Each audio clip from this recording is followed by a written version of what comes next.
welcome to the Thursday Checkdown, a sports affiliation gig. It's our mission at the Sports Affiliation to provide the very best fantasy advice possible in a positive manner. And have fun doing it, because if it ain't fun, why bother? Tonight we're going to be telling you what stud you should be sitting, what sleeper you should be starting, and we'll touch a variety of other topics. I'm Greg, and I'm joined by Tipp and two special guests. We got special guests, and they can come on here right now, but we got to talk about this fedora, brother.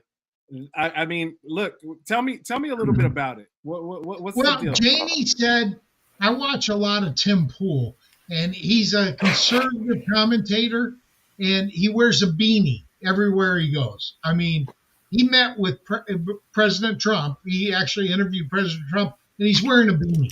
All right? It's his signature. So Jenny said, I needed a signature look. Wait. If that's your signature look, then what's mine? You're a ninja. That's your signature look. I mean, come on. All right. Look, Greg. Hey, listen, we got two special guests. We do. Representing the pros is Dennis Nicholson, and Dennis is the fantasy scientist. We met Dennis and his partner, John Bush, at the expo, and we loved it. So, Dennis, tell our listeners a little bit about what you're doing in the field. Oh, great. First of all, thanks for having me on, guys. To be joined with the Hall of Famer and also a guy who brings more energy to the fantasy football space than anybody, Mr. Tipp, who I got to enjoy at the draft night out, draft party there at the expo. It's a thrill to be on with you guys. Yeah, I'm a scientist. I'm a meteorologist in kind of a broken down horse player. So I bring a lot of the same techniques of using statistics in a smart way. I see so many people in the fantasy football space, guys, using statistics the way a drunk uses a light pole for support rather than illumination. Okay. The statistics got to guide you to the answer. I can find the statistics to prove anything I want to prove. But if you ask an honest question of statistics, they will guide you to the right answer. As you mentioned, partner up with Professor John Bush, one of the more brilliant data analyzers I've ever met. He's a biology professor. I'm a meteorologist. So what are we going to call our site? scienceoffantasyfootball.com. And that's where you can find us making all kinds of crazy predictions and sifting through lots of data. I hear a lot of people call themselves fantasy football experts. I'm a fantasy football researcher and data scientist. That's my gig. My boy Bob Harris said an expert is nothing but a former spurt. So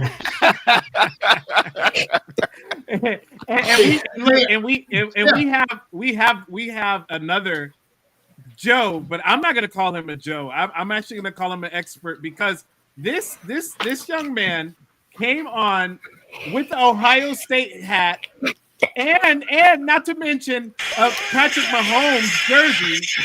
He came in here to disrespect both of us, and I love it. It is fun. Mason, talk to us. Tell us what you're doing. Tell us about yourself, man. Well, wait a minute. That's not all he did. He beat a fish in fantasy football. Scott, you beat Scott's son, I'm told. Ooh. Is that true, Mason? Did you beat Scott Fish's son? I don't know. He's beat all of them. I don't think so. Well, how long have you been playing fantasy football? Since I was 8.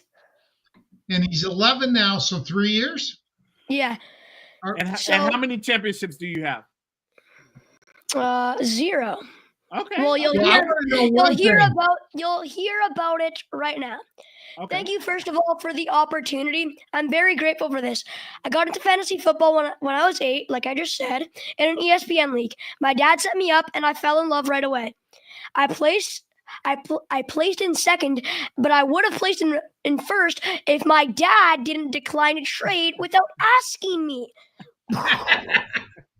Have you beaten your dad yet? Yeah. No.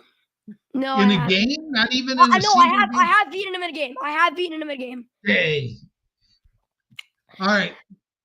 Well, we'll go a little bit deeper on that, Mason, but right now we've got to get into our AI segment because every week we ask the AI, the Sports Mind AI, to evaluate 3 players.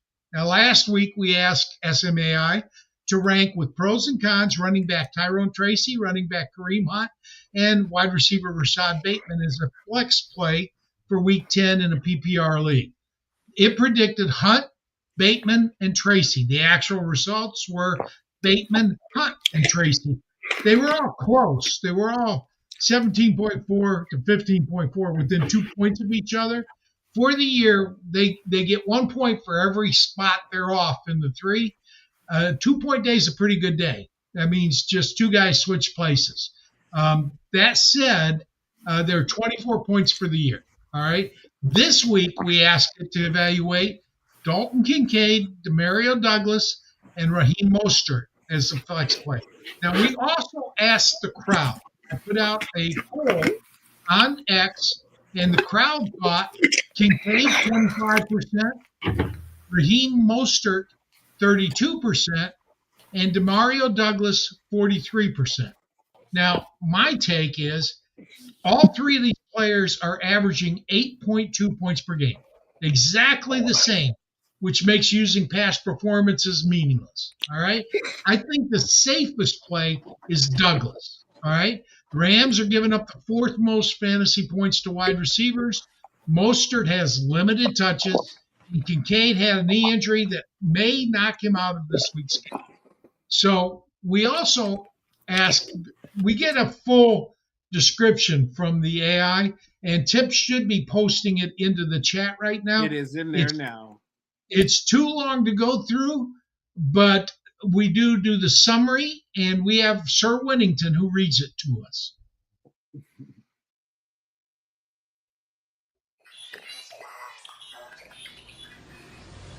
Given a PPR format, Dalton Kincaid presents the potential for a higher target volume that can be advantageous if he's healthy, but his injury status remains a substantial caution.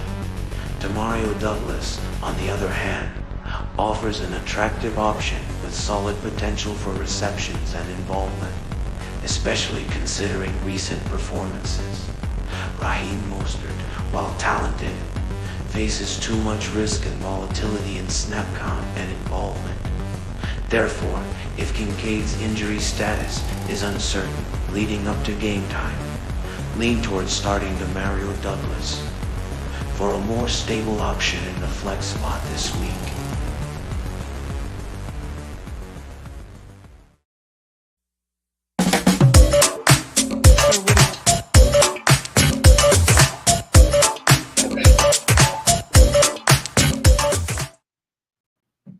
Now, I'm not sure if I told you, but the crowd had 25% for Kincaid, 32% for Mostert, and 43% for Demario Douglas. Wait, but what happened to Sir Whittington, man? That sounded like Freddy Cougar out there, bro.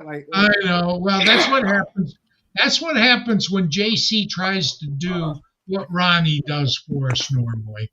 No, JC did a great job on that one. That was actually pretty cool. I like the different voice. All right. Well, this day in history, November 14th, 1889, the American journalist, whose real name was Elizabeth Cochran Seaman, followed the footsteps of a fictional character, Phileas Fogg, from Jules Verne's Around the World in 80 Days. So what tight end has 80 yards receiving this week? And you get extra points if you're closest to the total. Now, I'm actually going to go first with this. And I got to say, I was going to go with Dalton Kincaid, but I'm switching it up to Dalton Kincaid or Dawson Knox. I'm cheating. So we're not trying to name the tight end who scores the most fantasy points, nor the one who gets the most receptions or yards. We're singularly focused on a specific yardage total. And it's impossible for almost any analyst, but not for us. Now, I chose Kincaid slash Knox, because despite the injury status, he's playing the Chiefs. The Chiefs are allowing opposing tight ends 6.7 receptions and 77.6 yards per game. So I don't care who it is. One of them is going to get about 70 yards, 80 yards, and I think I'll be closest. But what about you, Dennis? Are you going with somebody else? Yeah, I'm going with a guy who also has a great matchup this week because he's going up against Seattle, which, according to the professor's defense against position, is an easy defense to go against for a tight end. So George Kittle has 2 games over 80 yards already this season. And since Ayuk went out, he really is the second best target on that team. And, probably right behind CMC right now. I think he's actually a little better odds to go for some yardage than Samuel. Samuel will be the big play guy. But I like 85 yards for Mr. George Kittle this week. All right. Well, we're going to go to our Joe. Let's go, Joe. Who do you got? I've got David Njoku. David Njoku is set to have a monster game against the New Orleans Saints. Here's why. The Saints have been struggling to stop tight ends this season. Even though their defense is solid overall, they rank near the bottom in the league defending tight ends in the passing game. The Saints defense tends to focus more on covering wide receivers, leaving big gaps for tight ends like Njoku to take advantage of. With this weakness in their defense, Njoku has a great chance to put on some big numbers this weekend. Njoku has been a consistent and reliable target for the Cleveland Browns, averaging a good number of targets per game. He's also shown he can rack up yards after the catch, which makes him even more dangerous.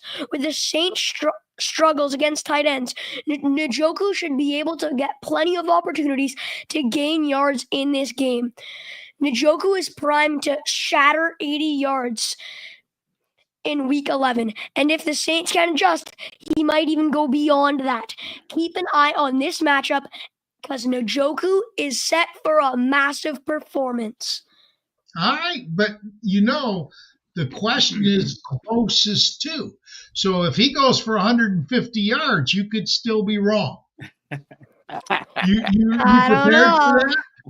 Well, he hasn't really gotten close to shattering 80 yards this season. I think he's going to go right around there. Okay, perfect. And last but not least, Tipster, what do you got? First of all, I love the call, Mason. That was beautiful. For me, it's going to be Travis Kelce. And look, they are playing a tough defense in the Buffalo Bills, but I don't care about that. It's Patrick Mahomes. It's Travis Kelce. I feel like they are actually getting back on the same page.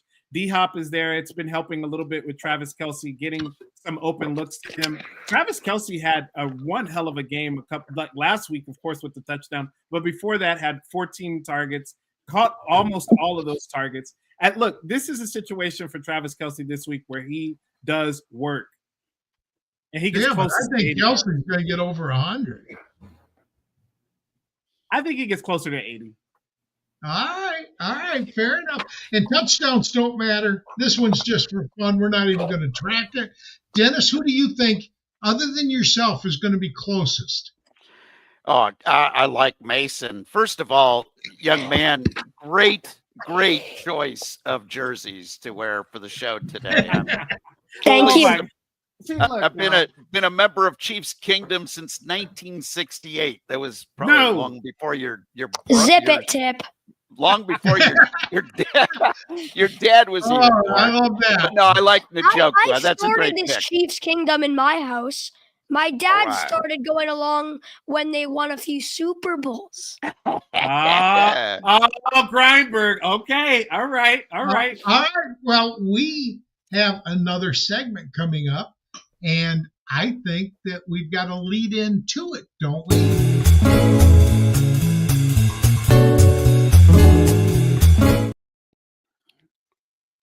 Tip, don't you lead this section?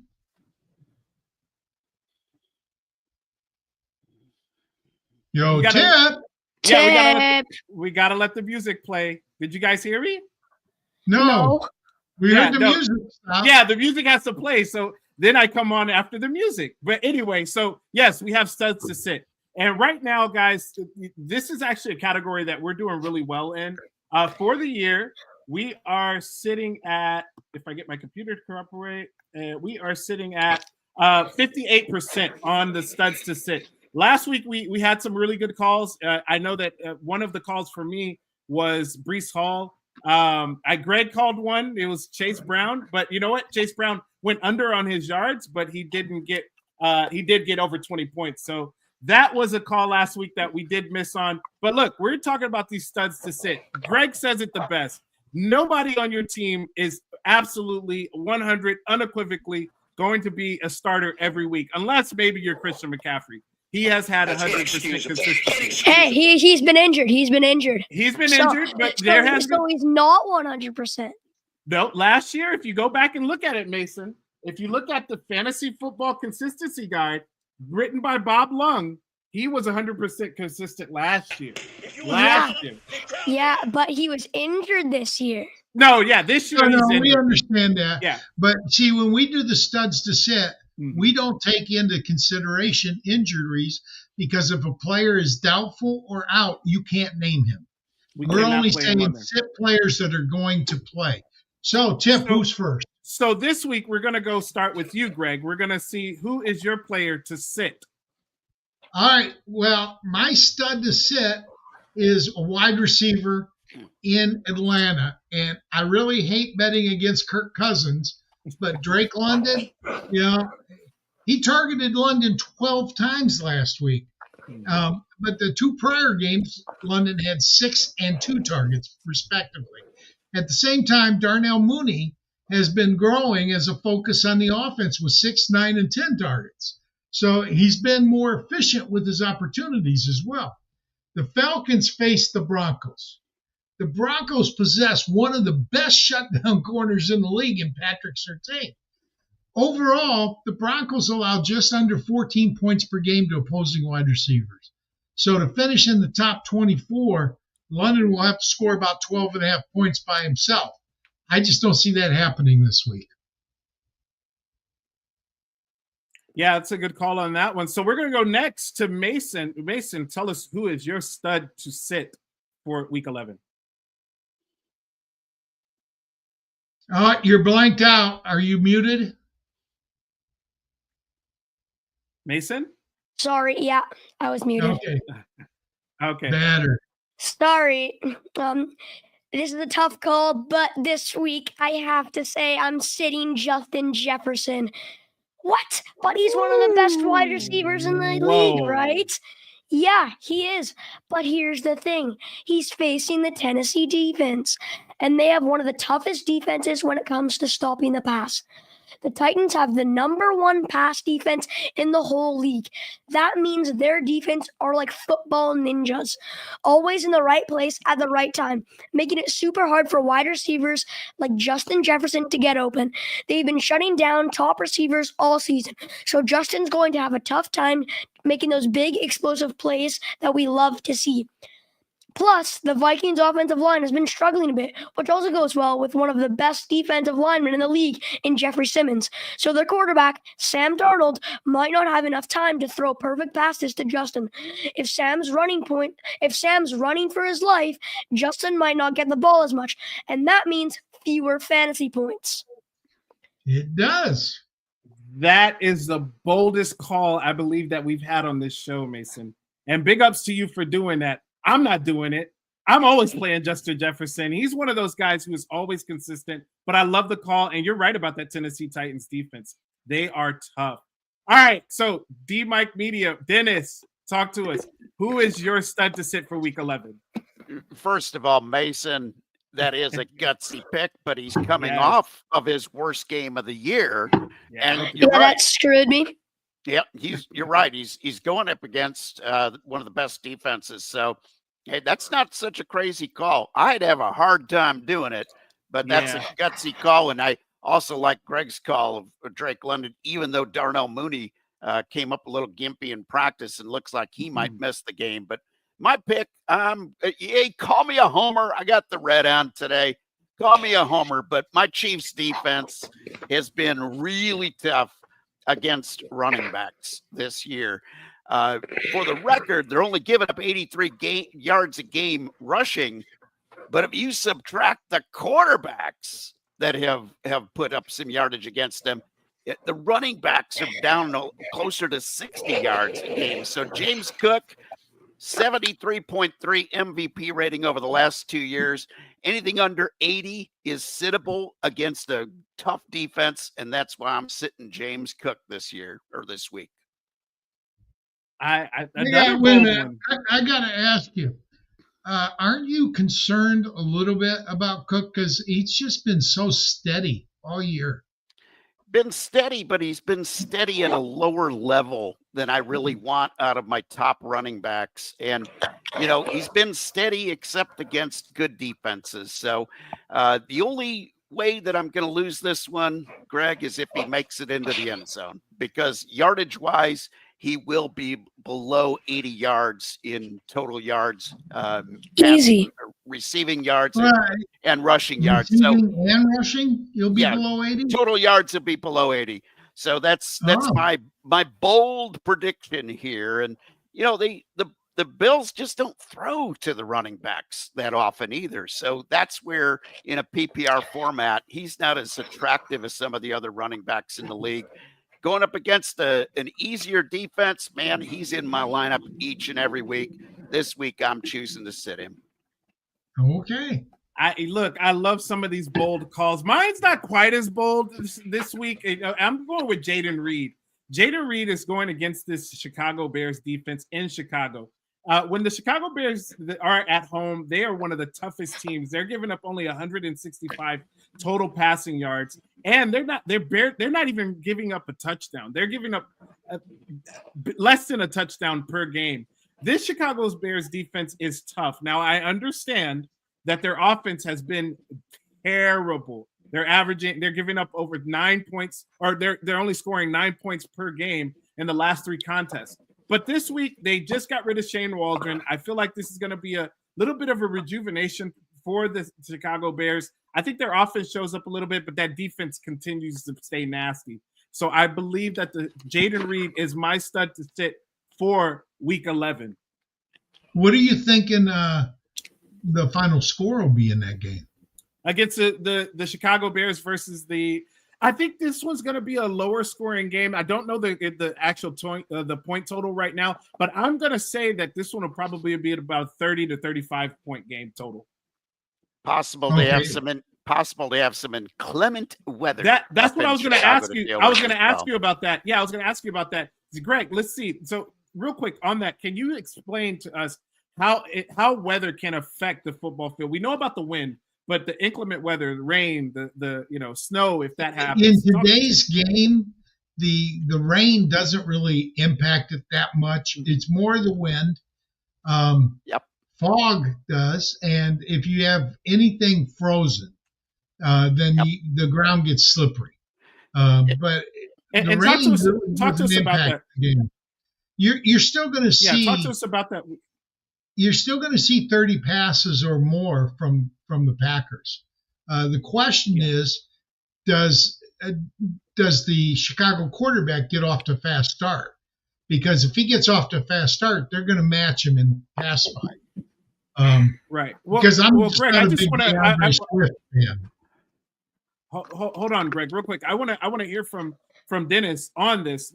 Talk to us about how it does affect the weather. How it affects, especially being there in Chicago. Weatherman, yeah. So it's a little bit more complicated. Greg's right. Light rain, can actually help the offense because they know where they're going on the field. Right. Wind is the big problem. Crosswind is the biggest problem. When you have a strong crosswind component, that's where you can have problems. But things in fantasy football are cumulative. Okay, so a little bit of light rain, a little bit of wind problem, and a tough defense adds up.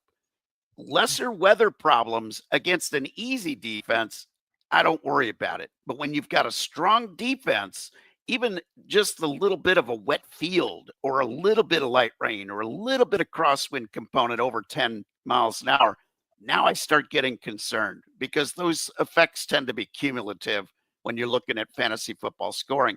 Again, not going to be a big deal where it's going to shut down the whole passing game.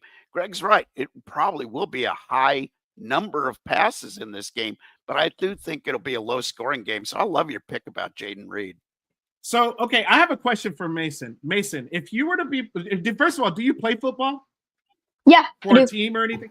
What do you like to play football in? Do you like to play it in the snow or do you like to play it in the mud, in the rain? I know it gets muddy when you snows too, but what would you prefer? Snow, for sure. Okay, tell us why.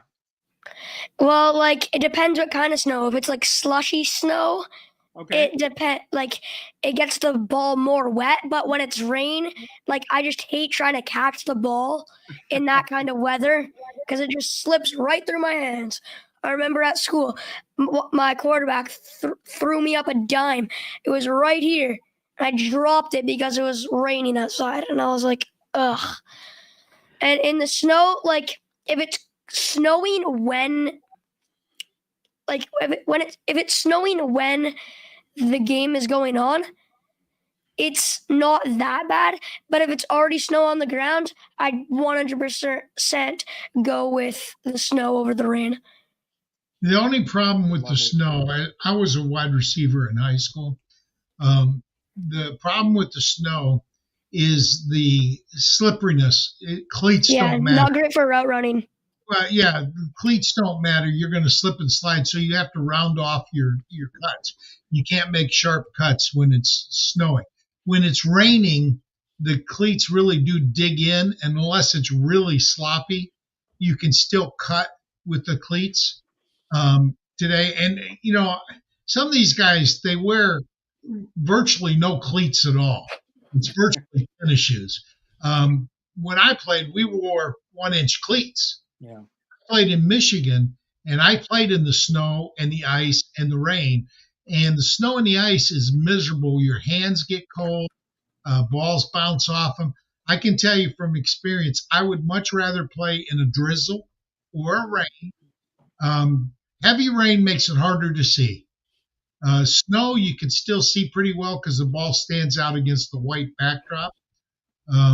But in terms of slipperiness, I would much rather play in a light snow or a light rain than in a heavy rain. I got you all beat. I grew up in Texas. Wind is worse. So look. I grew up in Texas, actually playing high school football in Texas, and 103 degrees playing football. Forget about it. Like, I don't want to do that. I like. There's no way in hell that I think that I would much rather play in the snow, rain, sleet. You give me any one of those, I'm playing. But in this extreme heat, oh no! You've never played in 5-degree weather, man. You have no idea what it's like to play when you can't feel your feet. You can't feel your feet. See, Mason, you're from up north, right? You live up north. You know what it's like. It's not that bad. Tell them it's not. Look, I spent some time on the East Coast, and look, I've played football there on the East Coast. It was bad. The snow was bad. It was tough. But there's nothing like being 120. Look, it's nothing like playing in 150 degree heat. It's nothing like that. I have played in a snowstorm that was so thick you couldn't see the ball. I think one game I lost 15 pounds. I swear to you, I lost. I prefer to play in scorching heat than like in snow. Me too. Nah, give me the foul weather. I used to play a lot of defense, man. I want the lousy weather. I was slow and short and small. I needed all the advantages I could get, man. I loved playing in the slop because it sort of, hey, the slow dude was a little bit less slow in the sloppy weather. I was a good mudder. That's enough about weather. Wait a minute. That's enough about weather. We've got to pay the bills. Iggy, take us to commercial break.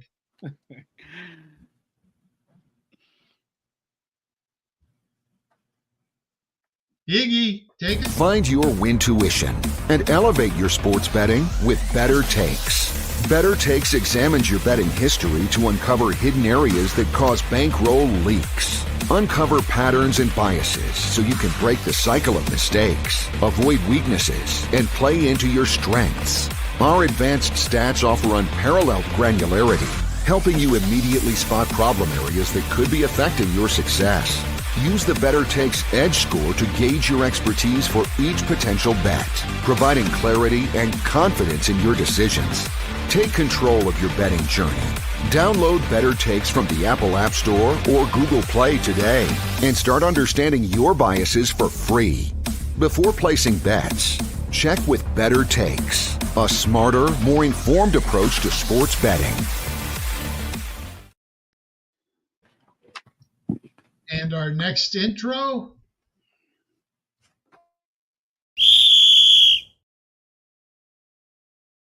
Hey, put me in, coach. I'm ready to play today. Listen, it's important for your success to identify sleepers to start. Now, everybody has a different term about a sleeper. Last week, my sleeper pick was Pat Mahomes, but he was the 21st ranked quarterback. So basically, what we call a sleeper is someone that's not in the top 12 quarterbacks or tight ends, or not the top 24 running backs or wide receivers. That's a sleeper. For the year, it's much harder to pick the sleepers that are going to explode than the studs who are going to drop off. For the year, we were 2-2 last week. We're 16-24 for the year, which is exactly We're climbing. 40%. So, some players are screaming, put me in, coach. These are the players that I heard, and I hope that the rest of us have heard. I'll start off with C.J. Stroud because, C.J., he's an Ohio State quarterback, but I give him condolences. I seriously considered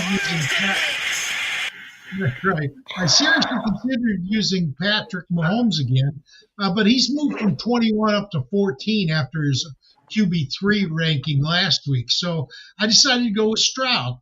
Now, why? Nico Collins. He's a Michigan guy, and I love Michigan guys.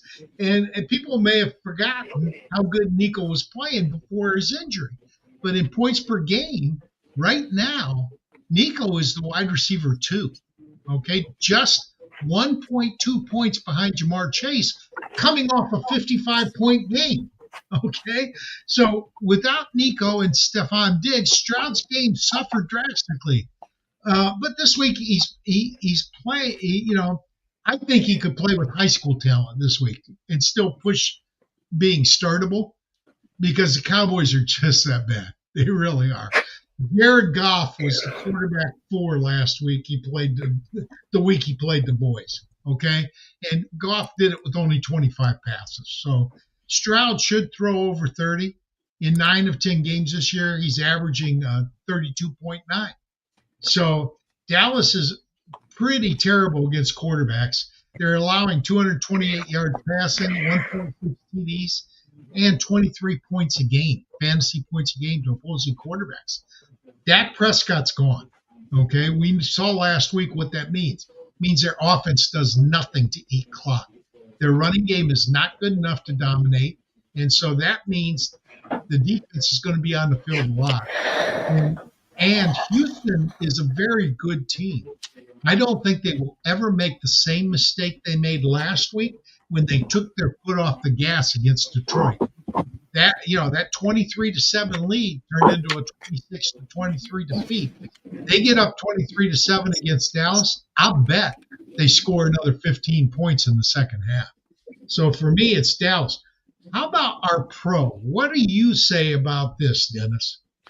Well, first of all, like your pick, the only thing that could hurt Stroud's performance is if Joe Mixon just goes crazy and runs the game into the ground and they don't have to pass. But I love that pick. My pick, I was tossed up between the guy that you mentioned earlier in the show with Dalton Kincaid out. I was kind of thinking maybe Dawson Knox has a big game and he'd be the ultimate sleeper, but I'm taking the easy one, man. You left the low-hanging fruit there for me with Christian McCaffrey. How can you not take Christian McCaffrey when the rules of the game allow you to take a stud in a non-stud position because he's been out all year?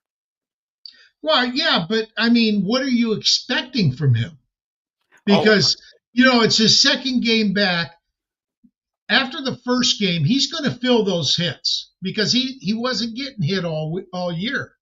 He missed the entire year. So now he's going to fill them this week, and that's going to impact him some. Now, I agree with you. I think McCaffrey's a great pick. I considered him, but I wanted to go with CJ because I think he's going to be easily top 12 this week. So I want you to tell me, what are you expecting from McCaffrey? Give me an estimate on points and yards, and is he going to get in the end zone? Because to me, that's the critical thing. If he doesn't score a touchdown, he probably will finish top 24, which will, it'll give you a point, but he probably won't finish top 12. What if he gets in the end zone twice? Then he's top 12. He's had a lot of 2-touchdown or more games in his career, and I don't have any respect for the Seattle defense. So I think San Francisco is going to have a field day against the Seahawks here. They need the win. They're going to be coming out strong all game long. I was impressed that we saw so many touches from McCaffrey in week 1 back. I thought he could be on the low side of 10, on the upside of 15, and he was over that 15 mark easily. And they actually backed him off later in the game too. The only concern I have is if the game turns into a blowout, they will take him out and get, him some rest and not run him into the ground. But I'm looking on the low side. If he only finds the end zone once, I'm looking on the low side 17. I'm looking to 25 on the upside for McCaffrey this week. He's going to have a big week, and he's going to threaten to be the top scoring running back in fantasy football this week. So you're saying 17 to 25 points, not carries? No, 17 to 25 points is what I'm expecting out of him. What are you thinking? Are you thinking 15 carries and 5 receptions or more or less?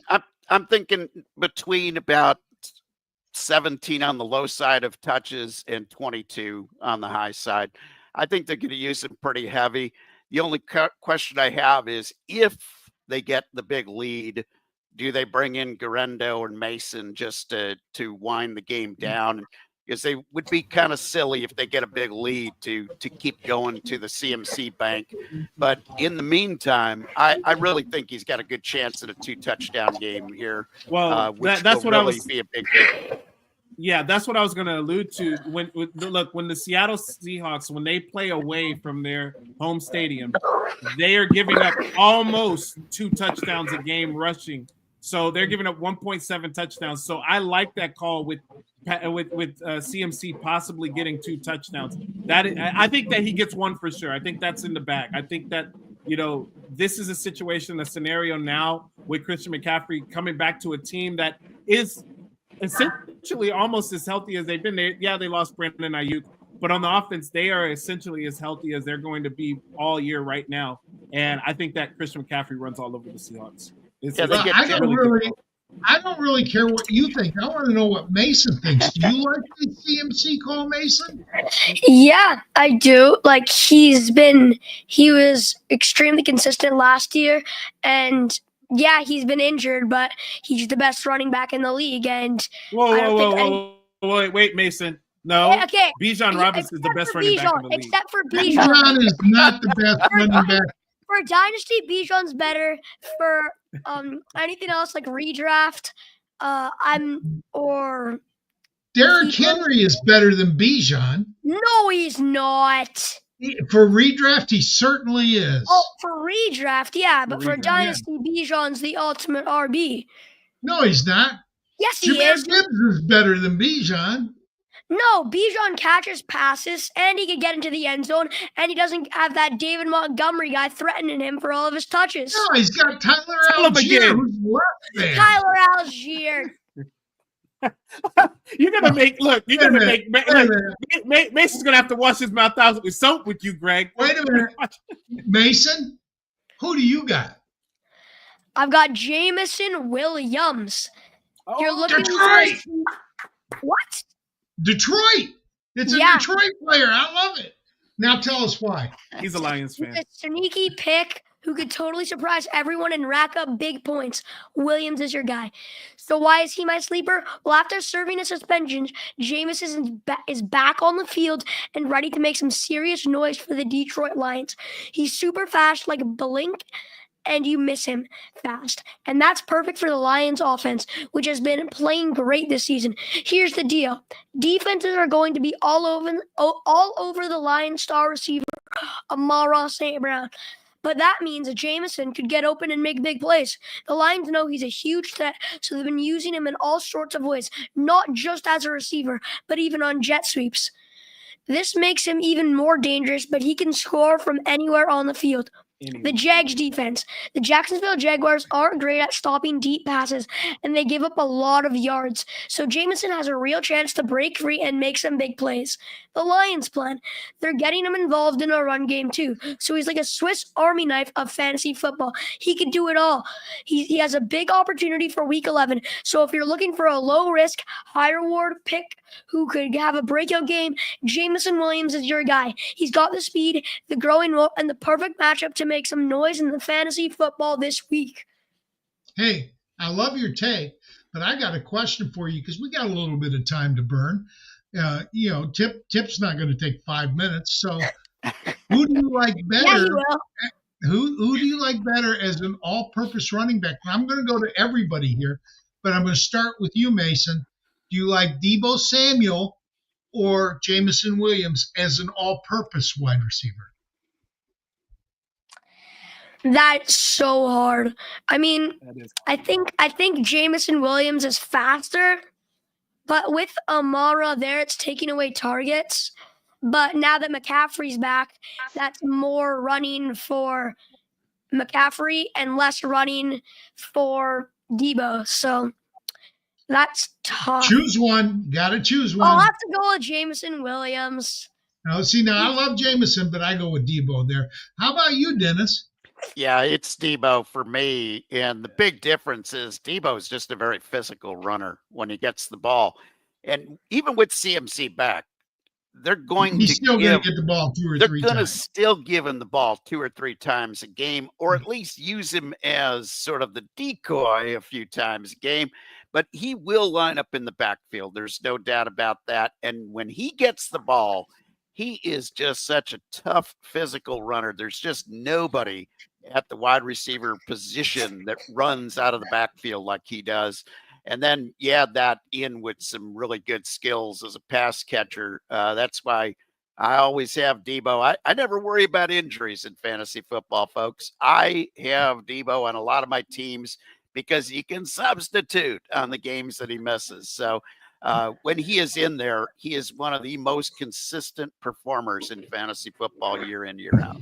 All right, so Tip, you got to break the tie, but after you're done, go ahead and give us your player.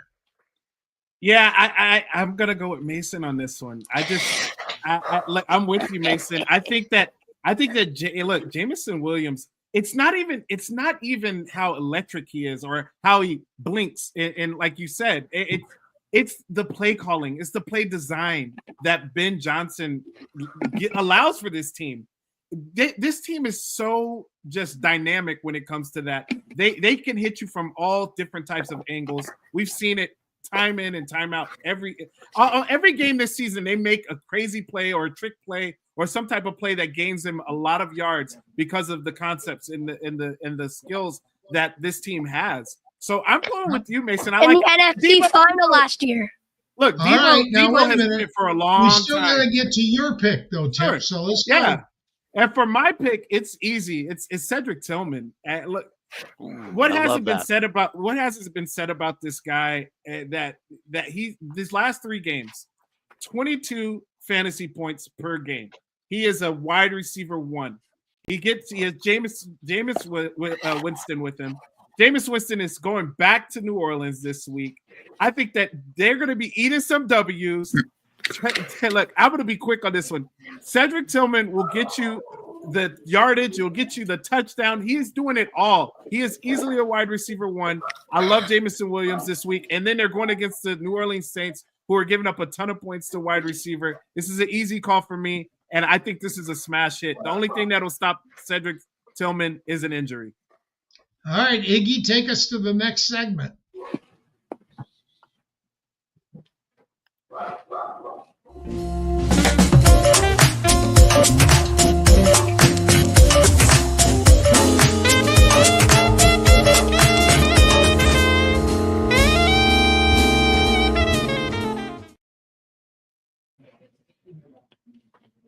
And we have made it to our charge, buddy. Yeah, we have made it to our mailbag section of the show. So this one we might be able. Actually, we're going to probably get through all of these questions. So these are sit start questions. They're trade questions. They're all sorts of questions. I'm going to send in the comment portion or comment section the email address that you can send the questions to Greg or myself. But you're always welcome to DM us as well on social media. Feel free to do that. So we're going to go with the first question. And the first question is we can answer this collectively. So it's from Patrick. And Patrick asks, should I pick up Trey Benson? Yes, you should. And then the second part of that is, I have two players that I could drop. I could drop either Tank Bigsby or Deontay Johnson. So we talked about this a little bit earlier on our show, the question and answer show. So we're going to lead with our pro. Pro, what do you think on this one? Oh, boy. That is a good one. I'm really – it's one of those deals where I'm kind of tossed up here because you're always kind of – in that tough situation with what you want to do. I like the fact, though, that he specified who would be dropping off of his roster. Right. Tank Bigsby, boy, he's been a bit of a disaster lately, as has that Jacksonville defense. So that would be my pick. Okay. So I got to ask him a question before we go further. Does it matter to you what type of league it is, redraft versus dynasty? Yes, absolutely. In dynasty, I never drop younger players. Never, ever. Okay. I will figure out a veteran to drop. And I usually, in dynasty, I won't drop running backs because running backs are one injury away from having a lot of use again. But in redraft, then I look at the situation. I don't think Trevor Lawrence is coming back. I think the Jacksonville offense, it's not been all that great, gets even worse. And Travis Etienne's back and healthy. Bigsby is not. Fair enough. What about you, Mason? On this one, what do you feel about Trey Benson? And would you drop either Deontay Johnson or Tank Bigsby? I wouldn't be picking up Trey Benson in the first place, but well, why not? Because I like both of those people more than Trey Benson. Okay. But it depends if it's redraft or dynasty.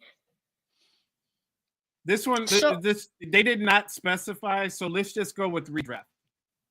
Okay, in redraft, I'd be dropping Tank Bigsby any day of the week because Etienne is back and healthy, and he has shown last season that he's consistent when he is healthy, but he's been on and off this season, so I'm not sure about Etienne. But yeah, and Deontay, he's in Baltimore now, so him and Zay will be splitting targets maybe more. Zay will be maybe getting a little bit more, but I like Deontay Johnson a lot more than Tank Bigsby in this pick for redraft. If it's in dynasty, it's flip though. I would not be dropping Tank Bigsby. Okay. Greg, what about you? Well, for me, I think these questions are always dependent on your roster construction and league structure. Straight up, I would not pick up Benson in a redraft league for either Bigsby nor Johnson. That said, if I'm a wide receiver heavy and running back starved team, roster construction, that could change my mind. A dynasty league changes the dynamics some, but not as much as you might think. Most running backs are instantly successful, and I talked to Tip about this in the earlier show. Name somebody that after 8 weeks or 10 weeks, all of a sudden became a star. Now, the difference is the guy in front of Benson is older. He's 29 years old, and most people know there's a drop off at 30 for running backs. Not always, but usually. So in a dynasty league, I would probably pick up Benson, and I would probably drop Bigsby over Johnson, because I think Johnson's one of the better receivers. He just has to develop chemistry with Lamar Jackson. Lamar Jackson has been phenomenal this year. Yeah, but Johnson has in the 2 games he's been there, he's got a total of 2 targets, and those were both in the last game, and one of them he fell down on, which I think if he stays up and makes that catch, he gets another catch and 40 yards. That's what we talked about earlier, because he was so wide open on the cutback, he just stumbled. But I just think Lamar Jackson has more confidence in Bateman and Zay Flowers right now. I love Zay Flowers so much. He's so good. Yeah. All right. And so for me on this one, guys, first of all, if you are in a dynasty league and Trey Benson is just sitting there, you've got to scoop him up right now, because he is the future of this offense. As I will spend all my fab. Yes, you got to get him on your team. So I went through all of the teams that I had. I got to pick Benson up in 5 of those leagues. 3 of those leagues were dynasty leagues. So I'm really excited about that.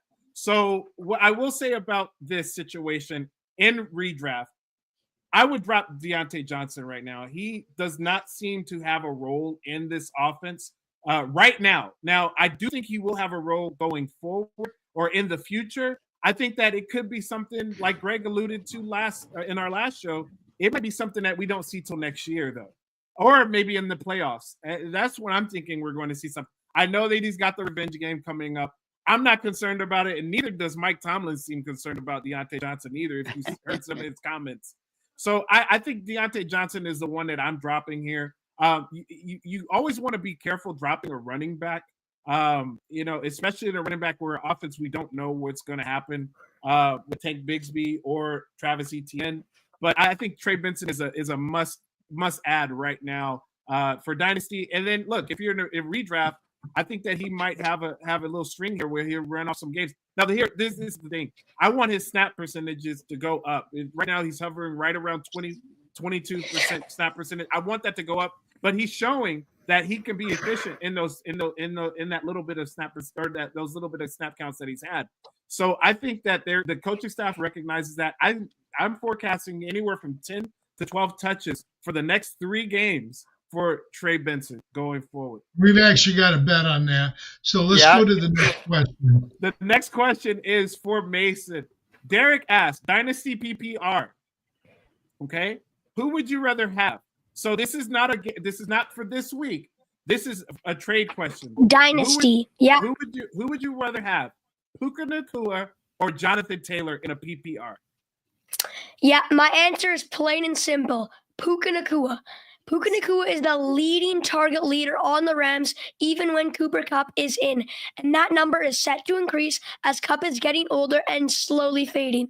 Even though Jonathan Taylor is an incredible running back, he probably has only max 7 years left. And who knows if he'll continue the production. Puka, on the other hand, he probably has around 10 years left. And as we have seen, he is extremely consistent. If you want more stuff from me, go to the Fantasy Sports Advice Network and you'll see my show, the Fantasy Football Funhouse. I do that with my dad every Saturday morning. Thanks for the question, Derek. That was amazing. And I agree with you on that one because, look, Puka Nacua does a wide receiver versus running back. You talk about the longevity piece, and I love the way that you talked about that. So the next one is I only look for 3 years, so I'm going Taylor just because running backs are more scarce than wide receivers. Oh yeah, that's a good point too. What do you think on that one, Mason? What he's saying is running backs are a little bit they're harder to come by or harder to have a really good running back on your team as opposed to a receiver. They're Puka Nacua. And I only look ahead 3 years. I don't look 7 years down the road.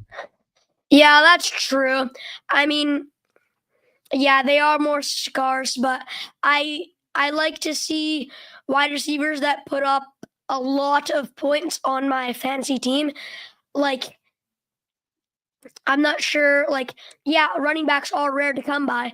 The ones that are getting you 15 points a game and are running into the end zone pretty much every game. But I still prefer Nakua here because he gets a ton of targets, and once Cup retires, his targets are like doubling. So, yeah. Okay. I like it. All right, we're gonna keep it moving along. Tom asked this week, Ricky Pearsall or Roma Dunze. And although I am a little bit higher on this Bears offense this week, I'm gonna go with Ricky Pearsall. I really like what I've seen from him.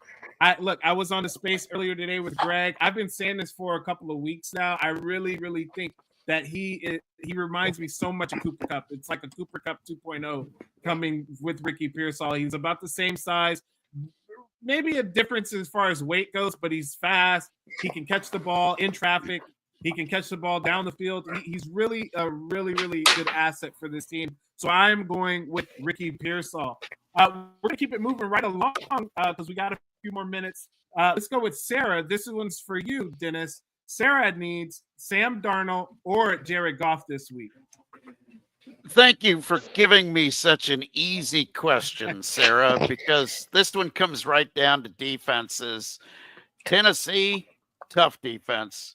The Jaguars, about as strong as St. Mary's School for Girls right now. So give me Jared Goff. He is going to have a big week this week. He's more consistent as well.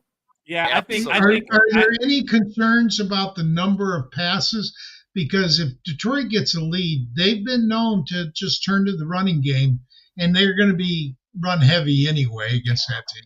Yeah, they will be run heavy in this game, Greg, but they will get the lead through the passing game. They will scorch them early and often. Goff will get 2 passing touchdowns in this one and put it away, and then they'll back it off. Versus Darnold, that I think Darnold could have a below median game here. I do think that the Titans are going to be giving him a bit of fits. And hey, my guy Mason says that Justin Jefferson's going to have a bad game. So if Justin Jefferson has a bad game, that means then Darnold has a bad game. That's true. Yeah, that is true. And look, all of us know what happened last week in Houston. And how bad Jared Goff had some of those passes. He had 5 interceptions. I think they try to get right this week. They're a prideful team. We always talk about lion pride, the grit, the determination that they have. They're a prideful team. I think Jared Goff has a really nice game this week. He's not going to do it on the ground, but as far as in the air, I think he gets right. I agree with the 2 touchdowns. I think he might even go with 3. I think we see a big time different Jared Goff this week. Yeah, they don't let the ball down the field in Jacksonville, but look, you got Amon-Ra St. Brown, you got Sam Laporta. I still think that they get it going. Jameer Gibbs. Laporta might not play. Jameson Williams. Yeah, Jameson I think Williams will have a big game. We'll definitely monitor the Laporta. Yeah, I did hear about that he was limited the other day, and now I don't know if he's practicing. We'll check the practice reports. But yeah, if Laporta doesn't play, then yeah, you also have Brock Wright. We can talk about him again. Wright's not a bad receiver. He's just not Laporta good. He's not Laporta good, but he's a pretty decent receiver. All right, so for you, Greg, Sean is he's trying to make it. He's making that playoff push, man. He needs to know this week Darnell Mooney, who's actually, this might be a layup for you because it does seem like Darnell Mooney is a little nicked up, or Tank Dell. Yeah, I'm trying to start both of them. I think they're both good receivers. Not this week. Mooney is the wide receiver 21, averaging 14.4 per game, while Dell is wide receiver 49, averaging 10.1. But both have had 9 targets in each of the last 2 games, and both will be their team's wide receiver 2 this week. Mooney faces a tough game on the road, but hopefully Pat Surtain will be focused on Drake London. Tank Dell is also on the road, but it's the Cowboys. So, I want Dell over Mooney this week because, as Tip suggested, there are questions about whether Mooney will play or not. Rest of the season, I want to try to get both of them in my lineup and I like Mooney a little bit better than Tank Dell for rest of season. But that Denver defense is no joke. So I would probably go with Dell this week. All right. Well, we got just a couple, like a minute left. Dennis, tell us where they can find you, and then Mason, tell us where they can find you again, and then we'll close up shop. Well, they can find me over on Twitter at DMikeMedia and also at scienceoffantasyfootball.com twice a week. The professor and I break down the data, and on Saturdays, we always look at the squirrel and the husky games. You know, the squirrel games, they're scrawny little low-scoring games that annoy you. And then the husky games named after my husky, Ashton. Those are the big, fluffy games with lots of points. So we'll be over there at scienceoffantasyfootball.com twice a week. And, of course, lots of articles to keep you entertained as well. Love it. Mason, 15 seconds. Give us quick. Tell us about your show. You can find me at the Fantasy Sports Advice Network on the Fantasy Football Advice Network. My show is the Fantasy Football Funhouse. Be sure to tune in every Saturday morning. Hey, we want to thank both of our guests, but join us next week when our guests are Jagger May at Jag Says of Fantasy Pros. Is he with Fantasy Pros? No, Tim? he's with Football Guys. Football Guys. Okay, Jagger with Football Guys, and Joe Carlton is our Joe at Points by Hand Carlton. I want to thank both these guys for coming on and for being here. And hey, leave a note, leave a comment. Let these guys know that you appreciate their advice. What's up, everyone? We're just going to roll this. I think we're just going to roll this right into the watch party. So if you guys just want to talk a little bit more and hang out, we're just going to roll this right into the watch party. So usually what we usually do is we'll cut off, but there's a whole bunch of people here already. So I figured if y'all got conversation, just keep rolling the conversation. And then if you guys want, if you want to hop off whenever, just hop off whenever. I mean, Mason had a question. Soon, so Mason had a question. What was your question, Mason, that you had? I've got a trade on right now. It's Tyrone Tracy and a 2025 first, probably about mid. This is Dynasty PPR 12 team. And I'm giving away Devon A-Chain and a 2025 third. For Tracy and what? A first. In next year's draft? Yeah, both of them are in next year's draft. Is it going to be a high first or a late first? Mid first. Mid first? See, I think Tracy's got a future. And I think A-Chan is the best player in the trade. And I usually like the best player in the trade. I'd rather. But in this case, I don't trust A-Chan because he's a light He's so injury prone. That's my point. I think I want the Tracy side of this deal, but I'm not sure everybody will agree with me. No, I wouldn't agree with that one because A-Chain is the guy that when he's on the field, he's getting you a big game. He's explosive. Yeah, he's been 15 or more PPR points in darn near every game that he's on the field. My concern with Tracy, now I'm a Purdue guy, so I love Tracy. Spoiler up. But he stayed in college for so long, and he's a little bit older of a running back. I do like getting that extra first-round pick, although I'm not that impressed with the class that's coming out this year. When I look at some of the players, I'm like, I'm not really sure that I think the talent's going to fall off really fast after the top 5 for fantasy football next year. I would stay with A-Chain in this one, but boy, I love getting that first with a player. That's not a bad combo usually. 1-1 Tip. I'm going to go the Tracy side. I think he's a prototypical running back, and I think that he can really flourish. Now, that fumble that he had last week, I really hope that didn't hurt the kid's confidence, because if you saw on the sideline, he was crying. He was just really distraught. They had an opportunity to win that game, and I just want to see how his confidence is for going forward. Now, look, I have no confidence in the Giants. I have no confidence in Daniel Jones. I have no confidence in Dable. But I do have confidence in Malik Neighbors, and I have confidence in Tyrone Tracy. And if you build upon those two players, the offensive line has been pretty solid this year, actually. And the defensive line, the defense has been doing what the defense is doing, especially on the defensive line. So I think we go to Tracy. I think there's a better future there. I understand the Devon A-Chain, but if you get a guy like Jalen Wright, who they just got this last year, I have Jalen Wright. It's a situation for me like easy trade then. Are they really mortgaging? Like, are they going towards Devon A-Chain, or are they going to be using Jalen Wright later on? I don't know what their plans are. I think that Tyrone Tracy is in the plans. It's 2-1 for Tracy. JC, chime in. All right, so you immediately even sold me even more on that. So you having Jalen Wright, I mean, you've already got a piece of that, backfield. Dump off A-Chan right now. I mean, here's my thing.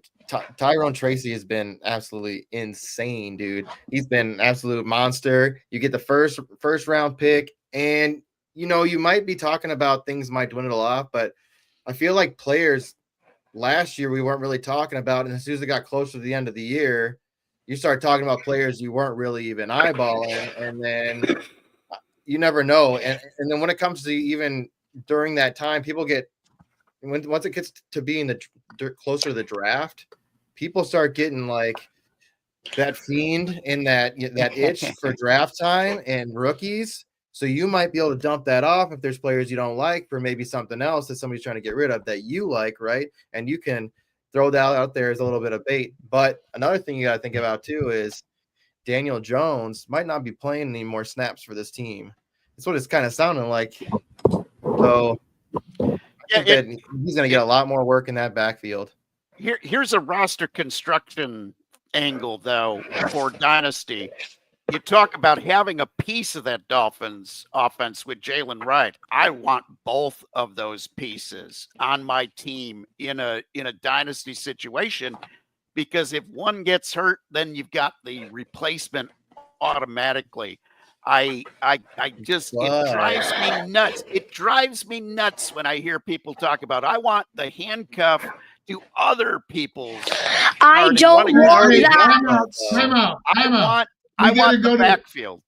We got to go to the chat because one of Mason's league mates is in the chat. Caden. Yeah, Caden is asking, I'm getting Jordan Addison and Chris Olave, and I'm giving up Puka Nacua.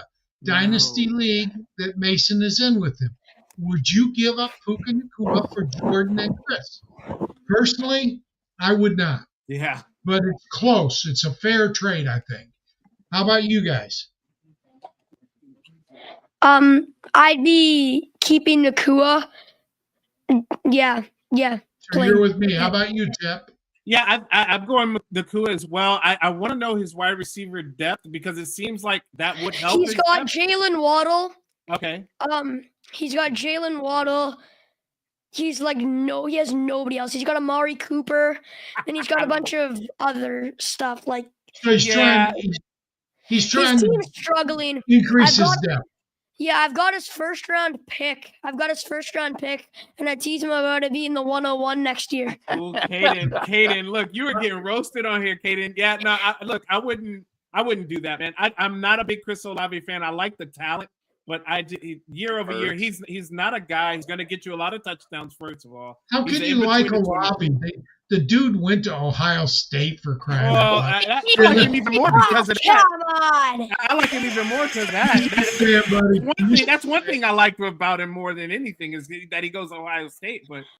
But I just, for fantasy purposes, I think Puka is a wide receiver one going forward. And I think that that's a solid foundation for you. So, yeah.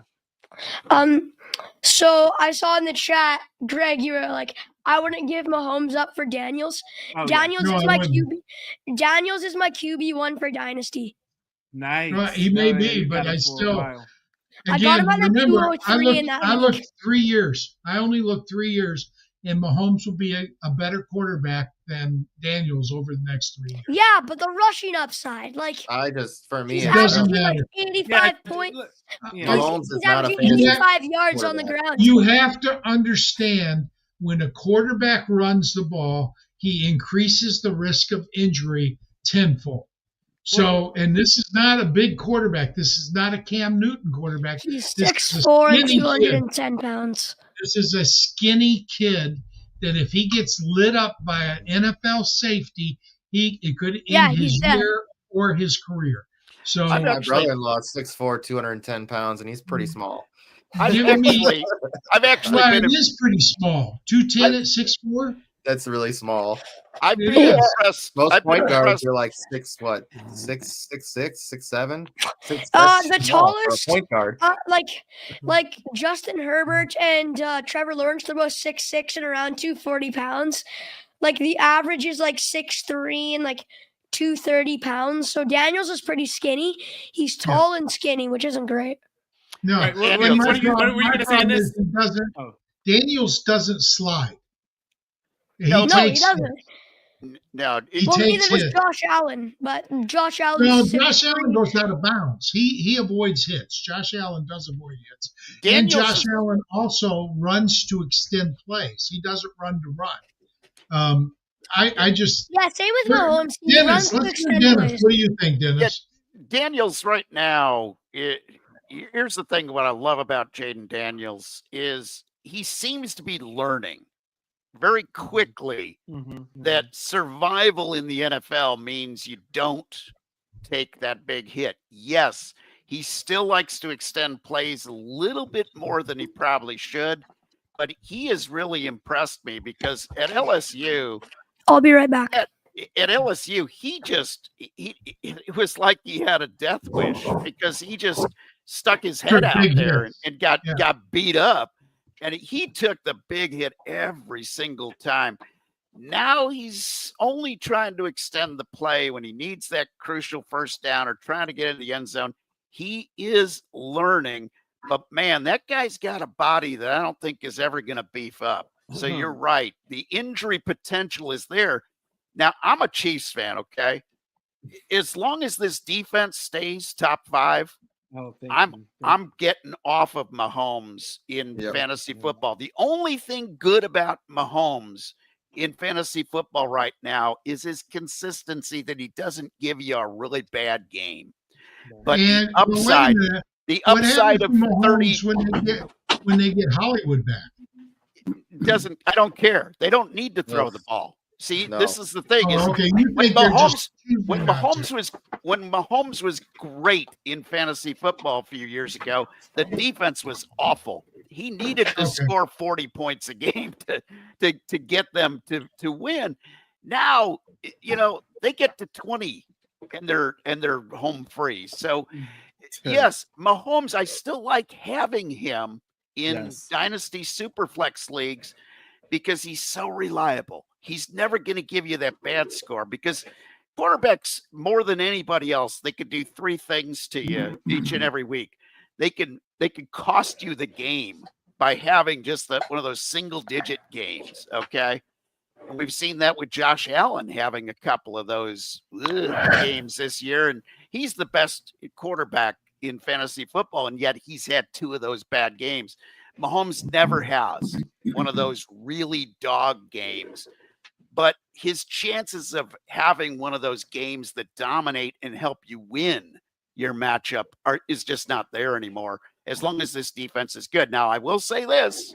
Against Buffalo, they're going to have to be in more of a shootout this week. So Mahomes is probably going to have a pretty solid week. So, look, I'm so happy that Dennis said it. And look, I knew that the smartest guy in the room would come out and say something like that because that is the truth. I mean, look, guys, we've seen Patrick Mahomes get 50 touchdowns in the season. We've seen him get 40 touchdowns in the season. We've seen him get 27 touchdowns last year. He didn't need to do it. His defense is what's carrying that team right now. Yes, the defense is carrying. And now, once the playoffs start, though, you see him turn it on and turn it off so easily because it's almost like you're conserving a bunch of energy right now, and then all of that energy is exerted in the playoffs. It's almost what it's like because, again, if Patrick Mahomes, if that offense was terrible, if it was one of the bottom offenses, Patrick Mahomes would probably have 30 touchdowns right now. he would probably be, one of those guys where Joe Burrow is right now. He would be that type of guy because he can do those types of things. Now, yes, he's had a little bit less of the season this year. He's made some bad passes, but Patrick Mahomes is a thrower of the ball. He is a gunslinger. He's going to get interceptions. He's never been a guy who doesn't get a lot of interceptions. He's had a couple single-digit interception games. I get it. Seasons, I get it. But that's what he does. He throws a ball. He is that great. Like, I feel like if this defense, I feel like exactly what you just said, Dennis. If this defense wasn't as good as it was or as is right now, then Patrick Mahomes will still be an elite wide or quarterback for fantasy football. When I look at redraft quarterbacks, I look at the elite quarterbacks, and then I want the ones on the worst defenses. The Baltimore Ravens defense has given up a ton of points and a lot of big plays. That's why Lamar is number one. Joe Burrow, the Bengals are giving up a ton of yards and a ton of points. That's why Joe Burrow is up there in that spot. The Eagles are starting to get better on defense, which is going to hurt Hurts as far as the big scheme of things. But Hurts has that rushing yards to give you that floor. Daniels is in a situation right now where Washington's defense is kind of better. It's actually kind of good. They're better. Last 3 games, but they're more middle. Maybe 10th to 12th is their upside as far as strength goes. So he's still got some games where he has to perform if they want to win. But right now, my 2 favorite quarterbacks this year in redraft were Lamar Jackson and Joe Burrow because their defenses were lousy. And I can't believe I'm saying that about the Baltimore Ravens because traditionally they don't have a lousy defense, but they are in this situation. That was my wife sneaking by. She thinks she's sly. Guys, I've got to run, but thank you. And especially Mason and Dennis, thank you very much for appearing. Thanks for having me on. Thank you, Greg. Mason, you were a superstar, my man. Thanks. I'm telling you. I've also got to run, so. Another 3 years, that guy's going to be knocking us all out of a job, guys.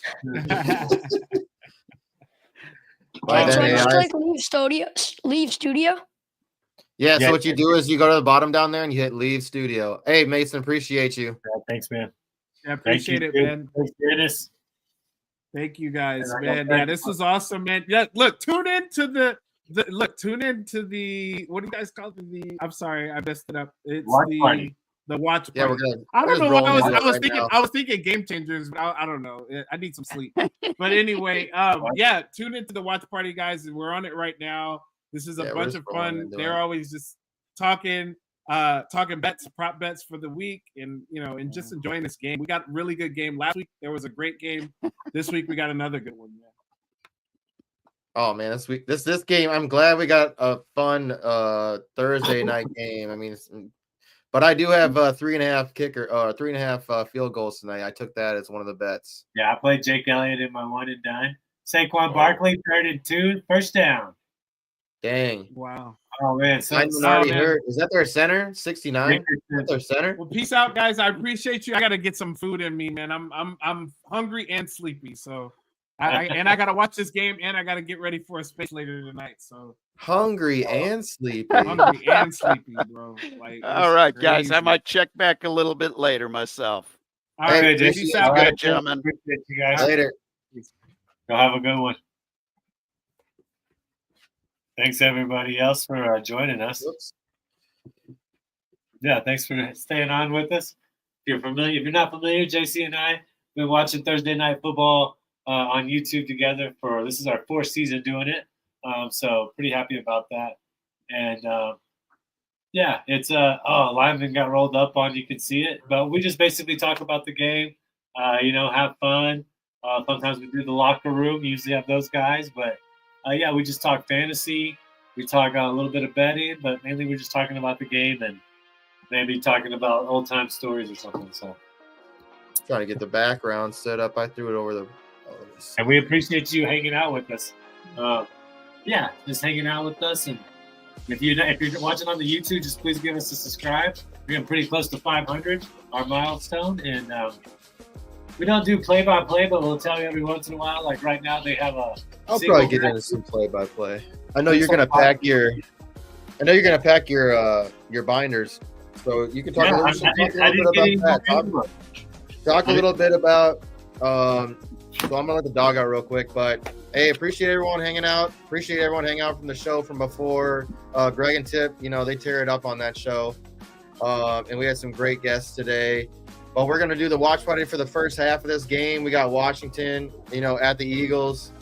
So right now the Eagles have the ball, 3rd and 6. But we're gonna have some fun tonight. If anybody has any questions, we will take questions. I see Mel's popping in here. What's up, Mel? Iggy's going to talk a little bit about what he's got going on. FF7s is an awesome league that he puts on. He does some big things for charity. So talk a little bit about that, Iggy, and then talk a little bit about what you're stuff in the papers. Yeah, let's see. Put this over here. Go straight from producing, still in the producer's mode. So yeah, Fantasy Football 7 is a charity league, man. We print these out. Informing everybody about, signs about Kawasaki's disease. There's a lot of viruses going around right now. So all it is a response to a virus, particularly in young people 5 and under. And the signs are, just easily misdiagnosed. A rash on the body, fever over 102.2 for over 5 days, enlarged lymph nodes in the neck, extremely red eyes, red cracked lips, and a vibrant, wet, red swollen tongue, red swollen skins on the palms, on the hands and the feet, peeling on skin on the fingers, extreme discomfort, definitely remember that. So it's an acute illness of infants and young children characterized by symptoms such as fever, rash, glandular swelling associated with vasculitis that particularly affects the coronary arteries and may result in a serious heart disease. Yeah, my daughter's coronary artery slightly dilated. We were able to catch it somewhat in time, went to Denver. They were able to help her right there, and we had to receive treatment. And A.J. Brown with the big catch.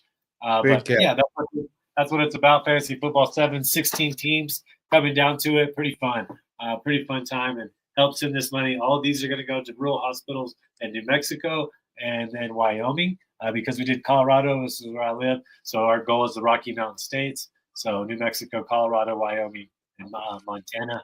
And once we get that, it'll be, we'll set our goal and done it, because I live in a rural area, and the Rocky Mountains in general are a pretty rural area. So there's a lot of hospitals actually out here. So that's what we did, and that's what all our money goes to. And thank y'all for helping out, for those that did. Yeah, man, it's such a good thing that you're doing. It's a fun league too. I'm getting smashed this year though. I'm sucking bad. It didn't really help that Max Crosby didn't turn out as much as I thought he was going to this year. Invested a little early on him. I think I got to change my strategy in this next year. I'm telling you that. 2 quarterbacks. It just depends on. It could could have panned out, but the other player that I was trying to get went right before one of my. I had quarterbacks go before my turn a couple of times, so it really screwed up some of my strategy. But being in the back end at 14 didn't really help. Yeah, well, that's what I was about to say. The options at 14. 15. Or was it? I think I was at 10, and I had CMC. I took CMC because he fell to me all the way at 10, and then he didn't play all year. That really hurt me. He did us dirty with that one. I'm glad I didn't have a lot of first picks, which goes back to my, belief that the first pick's not always the best pick. You know what I'm saying? So I've seen winners come from everywhere in that league from 1 to 16. I've seen the last person win, the first person win. It's just how you manage your roster, really. But yeah, how about you? Are you looking good in a couple, like you're going to go to the playoffs? Or? Yeah, so I think my issue this year is I went really wide receiver heavy, so it's made it really hard for me to make decisions on who kind of to start. I've had in one league, dude, I think my bench has scored almost every week they scored 50 to 60 points just because of receivers that I have on the bench. I'm lucky enough that David Montgomery, I took him late and I took Mixon. And, they both really kind of panned out. And I had Chuba Hubbard, who I took late also, and I took Brooks. This is just a redraft league, but Nico Collins, I had him and he got hurt. But I have so many receivers. Greg talked me into Tank Dell and CJ Stroud for the Oasis League. Did you set your lineup?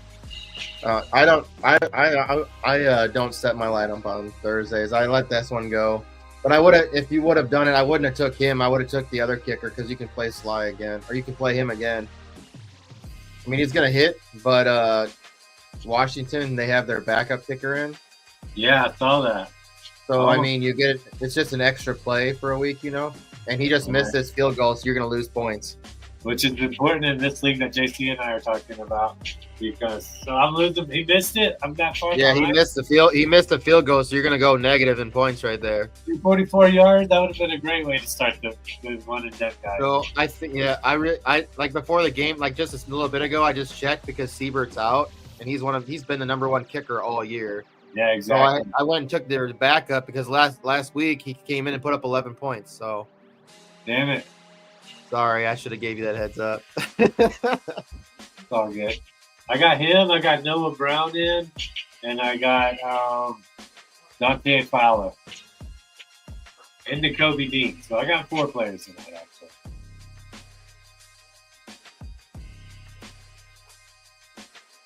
But yeah, if you're hanging out with us during the commercial breaks, like I said, I just really appreciate everybody being here. If you have any comments on YouTube, get them on over. I saw this one. I kept trying to get it, Dylan. So if I was going to go right here, let's just say for the sake of simplicity, you did not play Daniels. Justin Herbert should have a pretty good game against Cincinnati.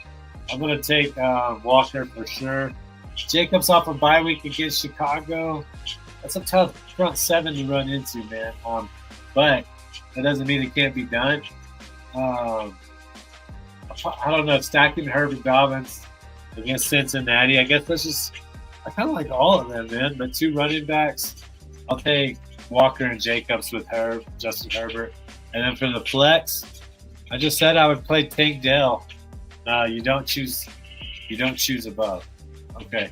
Thanks for the help. Yeah, so I just think okay, so I don't get a leftover running back, I get it. Yeah, I think I'm going Tank Dell. So Herbert, Dobbins, Herbert, Walker, Jacobs, Dell.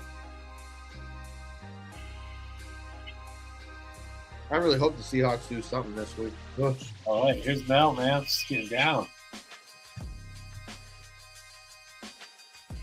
Yeah, she was talking about work. Time is crazy, man. So, like, I'm an electrician. I get up early when I start work. I mean, the sun's up, but when I get off, usually I'll go to the bar when I have some time, when we're not doing our shows afterwards. I hang out there, have a beer with a bunch of people that I know there, and dude, it's crazy. It'll be like 5:30 and it's pitch black out. You're like, what the hell's going on?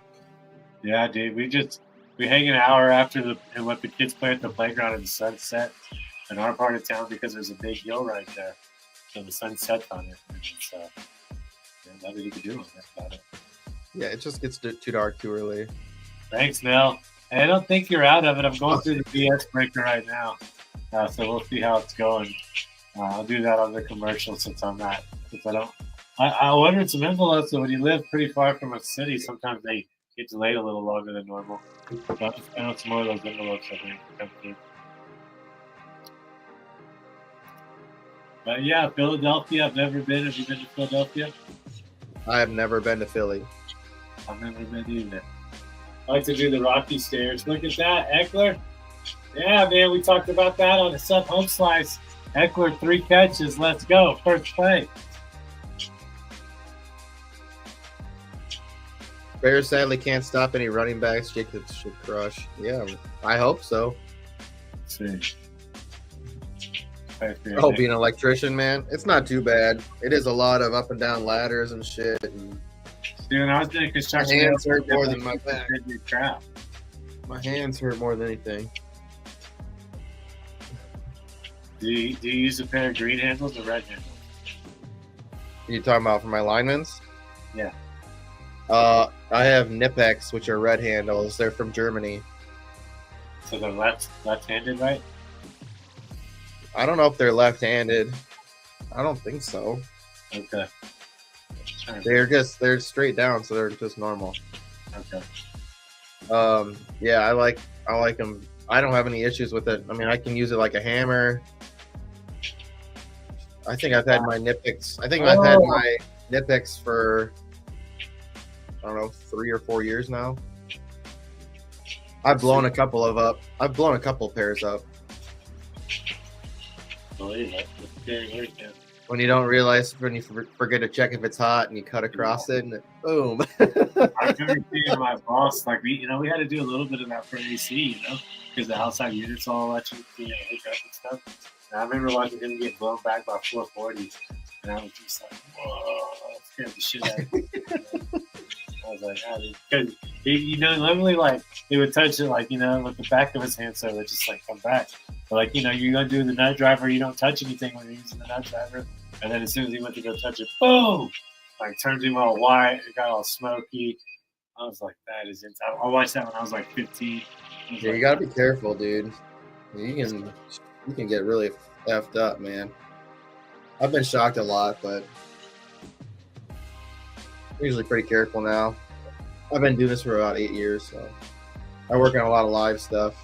You just got to know how to be a little bit more careful. All right, I went and reloaded it, so let's see how it does from here. Who do you think's going to score the first touchdown? Should we put one on A.J. Brown right now? I mean, you could. Why not Barkley, though? He scored it last time, didn't he? I don't know. I think they're going to get him through the secondary. Bobby Wagner's not bad, That's true. AJ did have that massive catch. You got the spread, which we talked about, and Eckler. So, yeah, let's look at it. I'll touchdown score. Let's give it to you. Yeah, I wonder if she's Mel. Are you talking about this one? I got pants on. They're just short shorts. What are you talking about? Let's see here. They're just short. They're like what guys in the 80s would wear. The short ones. Touchdown score in this drive. Next touchdown score. So it would be next touchdown score. I'm going to do. They must have heard me do. They just moved A.J. Brown down. Damn, you shouldn't have been talking so loud. No one's all listening to us. I'm putting half a unit on it. Why not? Live a little, right? $25 wins $200. Just needed to score a touchdown. He's already caught one big pass. Yes. Jeff's got an interview. I wear short shorts, Jerry. I do. I got a pair of short shorts. It's been a minute. You'll see me at the expo. I'll be wearing them. So nice, and dude, it's so nice when we're there at the expo in Canton during that time of year, dude. It's like I'm wearing shorts every day except for on Sunday because we got to be dressed nice. Oh yeah, it is. Let's see. Barkley, they stacked up. They've got 2 tight ends and 2 linemen. A.J. Brown running out in the flats. Good luck on your interview there, Jerry, Chef. He's got a big gig. What's the gig? I want to know what's going on. Yeah, what's the gig? Just shot. All right, Eagles. Shout out to Chubbs Burgers. My guy Chubbs Burger. Shout out to him, man. Oh, Chubbs. Yeah, he likes the Chicago Bears, so I kind of talk shit about Chicago a lot this week. So, good graces, Let's see, they're still stacking it a lot. 2 tight ends to the right. Devontae Smith. They're running the ball, though. Are you on 2nd and 2? Yeah, 2nd and 2, 8 minutes.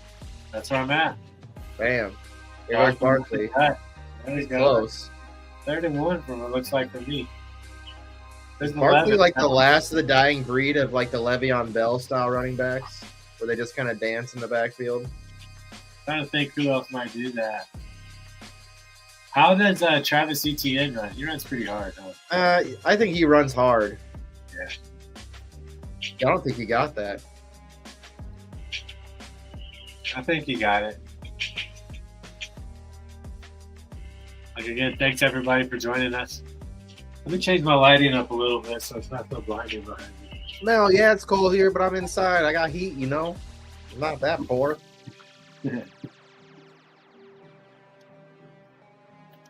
Oh, data center monitoring the cooling towers. Dang, that's crazy. That's cool, man. Six-figure start, dude. You better get that job. Yeah, get it, bro. Get that paper. Is that better? I feel like they can see me better now. Oh, you're beautiful. That's what it's all about. 1st and 10. We're watching. God, AJ Brown, what are you doing?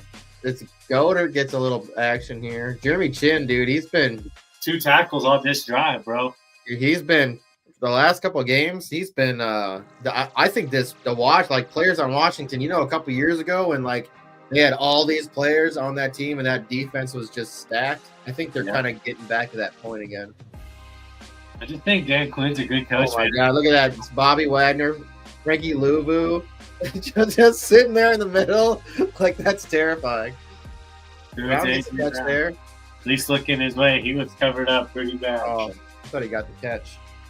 Yeah, there's playmakers on there. And, you know, Dan Quinn had Bobby Wagner whenever he was defensive coordinator during the Legend of Boone. Dante Fowler Jr. Dude, oh my goodness. I'm playing him tonight. Yeah, this team is just playmakers. Playing St. Jude State, too. Blitz. They picked it up. Boom! Who was it? Louvu. Louvu and who's 92? Louvu got the initial. All right, Daniels, get down the field. I don't care about people scoring touchdowns tonight. I just want field goals. AJ Brown can score a touchdown. That's all. Who else you need? I'm going to stay true. The Eagles got a good defense. I think AJ Brown's going to bust one. Okay. Oh, dang, dude! Johnson just gave up on Louvu. You can't do that. He thought Hurts was behind him, man. He was still dropping back to protect the pocket, and Hurts had a bell in the pocket because they blitz. That was a great call. Underrated. Dang, good bounce. Bad punt. We turn off our camera real quick. Gotta be Man, watching. I thought about it. 7.5 punts was the bet tonight. I'm gonna start doing some research on punts. I think. Yeah, that's good. Just be all around kicking guy. Because Monday nights we should just be betting punts anyways, because we know it's gonna happen. Yeah, Thursday nights. Yeah. Well, Mondays. What? What's going on special on Mondays? They just games suck. They're punting the ball every time. Yeah. You got Play-Doh everywhere, buddy. Good old Play-Doh, man. Did anybody eat Play-Doh growing up? No, it's too salty. No. I skied Saturday. It was the opening day. And then this Saturday is the official opening day. So, we're kind of Are you a ski instructor? Yeah. Do you battle with ski patrol? Ski school doesn't start till December 13th. Do you battle it out with ski patrol? I wish. There's like an unspoken rule that ski patrol and ski school don't like each other. That's what I'm saying. No, they know who I am. So, right away, I got in trouble for riding early in the morning. So that it's like the opposite. They all get to ride down the mountain and get back in line. Well, I'm just patrolling it. Yeah, bullshit. That's bullshit. But so I'm gonna just get in line and hop in front of everybody for this year. Then they're gonna have to remind me. They're gonna be like, "No, you don't get priority over customers." And then I'll have to wait in line like everybody else and go get my line, because if I teach kids, it starts at 9. But if I teach adults, which is what I like, adult. Damn it! What time is that fight on tomorrow night? I don't know. Tyson fight. Yeah, I volunteered to be on Tyler's show tomorrow night with Bob Lung and Nate Cheatham. Nate Cheatham, baby. Nice. That'll be a good show. Yeah, but I want to watch that fight. That's gonna be we've been waiting for this fight for There was like, oh, we're gonna do this fight in the summertime. Not. Yeah. Man, dude, it's Yes, Mel. Mac Jones is playing this week. You know what I'm saying? I think Mac Jones will be playing the rest of the year. I hope not. Poor Trevor Lawrence, dude. Went to the worst organization in football. I don't know. The Browns are probably the worst. Daniels. Eckler. Eckler outside for another catch. Whoa, big play. Whoa! God, he's going. He's one of my That's the old favorite. Eckler we want to see. Oh, that's a flag. That's a flag. Nah, they're going to let him scuffle a little bit, huh? I like it. Oh, my God. They're in there talking some noise. Divisional game, baby. Yeah, Eckler's yards hit just like that, man. Now we need one more reception. Should have laid it on both. Man, that was a great play. And then Vaughn don't tackle him. Come on, John Vaughn. Is What this a a throw. Zach Ertz revenge game? I don't know. I got him started in my lineup, I think. Oh, draw. Careful. Good God almighty. You don't want to do that again. He just took a big old hit from Carter. And he just told him, he said, I could have hit you harder. That's what he just told him. I could have hit you harder. It's nice, though, that they lay out, man. It's kind of... I just Awesome. like big hits, but that's guy. He's just a baby. You can't hurt that. That's not nice. If you ever get a jersey that's not a Packers jersey, oh, Brian Robinson. Oh, no! First touchdown scorer. You're not going to get it with AJ. No, let's just stop him up right now. Good big stop right here. All right, I'll head back there. In the view of the house a little bit. Love it.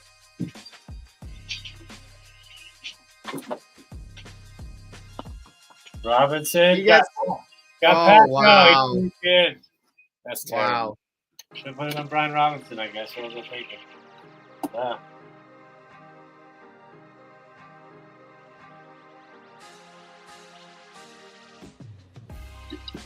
And Jaden Daniels winning this game, he's officially crowned, bro. 4 to 5 fights tomorrow. Damn. On the undercard. What time is the fight tomorrow night? I'm sure it's at 10. I'll be good. Yeah, oh my God. There's a point from the kicker. I'm pissed. I'm gonna tell you right now. Romo, the backup kicker, he's not related to Tony Romo, the backup kicker for the Vikings. He's good as hell, man. Wait, so who's the backup kicker for the Vikings? His last name is Romo. Oh. Who's Not the related. Who's the backup kicker for Washington? Gonzalez or something? No, hold on a second. Did you play him? You didn't play him. Yeah, I played him. Zane Gonzalez. Like I said, last week he came in against Pittsburgh. He had 2 40 to 49 yard field goals and 3 PATs. 11 points, dude, for a backup. You can't hate on that. That's great, honestly. Siebert, though, man. Or Seibert. I think it's Siebert. He's just been, whew. Yeah, dude. It's Let's see. I think he's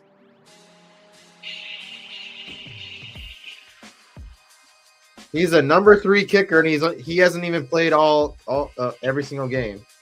dang. He's missed 2. He didn't even start the first game. Siebert? Yeah, he didn't start week 1 because Washington had someone else. I don't know who it was, but then they dropped him and Siebert came in. And in his first week against the Giants, he put up 22 points. That's pretty good.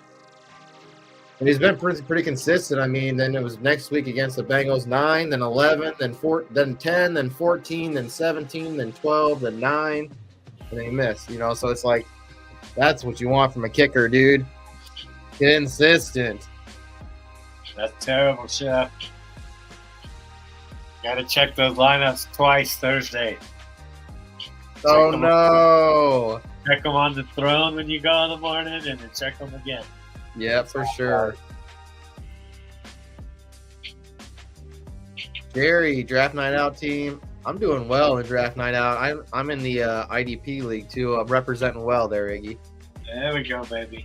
Well, you were on an expert IDP panel for a reason, my friend. Let's see here. Man, Raiders, Chiefs next Friday, or it's after Thanksgiving, huh? I'll have to see what's up with that. We're going to be down in Sedona, bro. Black Friday. I think I should be bringing all my stuff because I got to ride anyway. So my team name is it's the initials IDP, but it's I'm drafting Palomalu. I love it. IDP. IDP, Roy Palomalu, one of my favorite players of all times. Just like mine. I like Harrison Smith, bro. Helped me win my first championship. He's still going strong. Dude, I got oh man, I should really get him to sign the card. She's watching the kids. One of us watch the kids, one of us on TV. Well, there goes that AJ Brown money, but that's why they call it. That's why it is. So if y'all are over on X, we'd appreciate it if you guys, if you get a chance to hop over to our YouTube. It's the Sports Affiliation. If you look us up on YouTube, just give us a like and a follow. It really helps us grow. We're trying to get to that 500 mark. We can start selling some of our swag, like this. This is some swag that we make here. I got one back here to Aaron Jones. We got a bunch of stuff like the hats. A lot of new stuff will be coming out. I'm going to be making some new swag. Trying to do stuff for every team if I can. But, yeah, just give us a like and subscribe. It really helps us. We're also on Twitter or X at the Sports Affiliate. You can see it right below my name. But also check out the website, thesportsaffiliation.com, as you see down here. Sportsaffiliation.com. I put up a weekly waiver article up there so that every week that article is up there. And then we also have our weekly newsletter. Like it basically has like Thursday night's injuries. We have a couple bets from Thursday on there. It has like our weekly schedule. And then I put on like just a fun fact for the week. And I think this week's fun fact, let me see real quick. This week's fun fact was most winningest NFL coach on November 14th, 1993. Don Shula becomes the coach with the most wins in the NFL history. He still holds the record for most wins to this day. Yeah, I remember them doing that. I'm pretty sure he was wearing one of those starter poofy jackets. I think it was against Buffalo. Yep, the old school starter jackets with the half zip. Yeah, wearing one of those the half zip, quarter zip. With the poocha pocket. Yeah, dude, he was wearing one of those. I remember that. It's crazy. No, I haven't checked out Blue Sky yet. I might check it out, but it's just too much to keep going through so many different apps. Yeah. One more thing to get me sucked into my phone.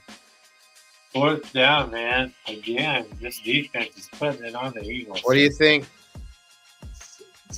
Steeler or Overshown? I think he's just going to have a good offensive game, so probably. Let's see. DeMarvion. Tough man. He did it. Well, since the bye week, he's had a pretty consistent, 20, 17, 36. So he's sticking over that 15 mark. Let's look at Steeler. Did our game get overturned from rule change? What do you mean? Did I still win that game? I don't know. I didn't look. I'm playing. I think I'm gonna play Overshown. They're playing the Steelers playing the Raiders, but yeah, Overshown's just been too consistent. They're on the field way more than they need to be, so he's gonna be in a lot of play. Let me look at that last game that we played against each other. Oh, I'm pretty sure because I'm 2-8 in this league, dude. 231-34 to 231-46. That was the end. That's how it pitched out, dude. That's how much you beat me by is 0.12 points. Oh, man, dude. I'll take it though. I'll take it. Oh, killing me. Never apologize for winning. That's why I almost made a trade in that move in that league. I was like, I gotta start winning, and I think I'm on like a 4-game win streak in there. So as long as I keep it up, we should be good to go. That's all right. I'm in like 10th, so I'm just gonna rebuild. What the hell's wrong with this team? Oh, Patrick Mahomes is what's wrong with this team. He's good though. Yeah, and no, he's not. The refs help him out. Didn't you hear him on the hot mic? Let me know. He's like, let me know when the guy's about to tackle me, dude. Me and you were the two top scorers last week too. Oh my god, I was brutal, dude. 0.12 second high score. That's terrible. I'm playing Overshown, Jerry. Yeah, overshot over here. What the hell? He says it's got 32 teams. That's Yeah, downgrade. I remember that about 5 years ago, when we were like, half of them were IDP, 54 players on our team, like TD plays in his leagues, like super deep. It's just like, how can you manage all those teams? I know somebody who had like 100. You're like, oh my god, how are you profitable? A friend in the military had like over 100. He's like, never again. Yeah, hell yeah. Mac Jones, Mel, I'm sorry, but if it's a super flex and you have to start somebody in the flex, if you have a quarterback and you can start a quarterback and not start Mac Jones, I would rather do that. Mac Jones, let me tell you right now, Mac Jones only had any points last week because they took ETN's touchdown away, and then Mac Jones fell into the end zone. So he would have had like no points last week. I don't even think he got over 100 yards. I would say do not start Mac Jones. Yeah. Who do they play this week? Who do the Jags play this week? Minnesota? No, that was last week. Jaden, you better get rid of the ball. Detroit. Scramble. Detroit. They play Detroit? Yeah, they play Detroit. Oh, yeah. I would definitely not play Mac Jones. Let's see. Here's the high score. Kirby Joseph, dude. He's been awesome, man. For a cornerback or for a defensive back, Kirby Joseph has been awesome. Okay. Yeah, I've been good, dude. Let's see what we got here. Another punt. How many punts is that, JC? 4? Oh my gosh, Jerry. 4 4th and 3. There's another punt, dude. We should count. How many punts do you think there's been so far? 4? That's what I was just asking you. I think there's 4. That's already in the first quarter. I'm saying it was at 7.5. That'd have been such an easy bet. Yeah. Yeah, we got to. I think we should just start playing with it and see what we can do. Yeah, we got to, dude. We'll just start looking at games because at least Thursday nights and Mondays prefer. Yeah, we're 2 on these Thursday night games tonight. Yeah. I mean, we know Monday night games are so low scoring. It's all defense. Who plays this Monday? Let's see.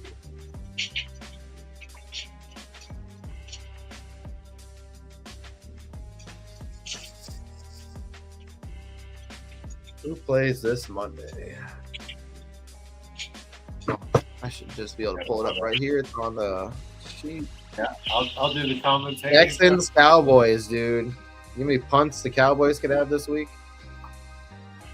Barkley, big game. Oh, he ran into his own guy. If he would have cut it the other way, that would have been it. First quarter in the books, though. 7-0. Not too shabby. Chef, you can bet them on DraftKings. Let's see. Yeah, You're looking at that punts. You can let me see if they can find it on another one. They had it for this game, and I was like 7.5. That's kind of. I think it was at like -110 too. I'm like, that's pretty good. Yeah, we should have hopped on it. Jerry B got second highest score in his fantasy football leagues too, with 252 last week. Woo! Jerry's still undefeated, huh? Still undefeated, bro. He tied my record. Going for 11-0. All right, let's see. Let's just look at a game. You go under DST props. Go at punt props. Mickey, there's a couple good people in that league, man. Punt total right there. So this one right here. This is, man, they think that Jacksonville, Detroit, 8.5 is what they got it at. Plus 110.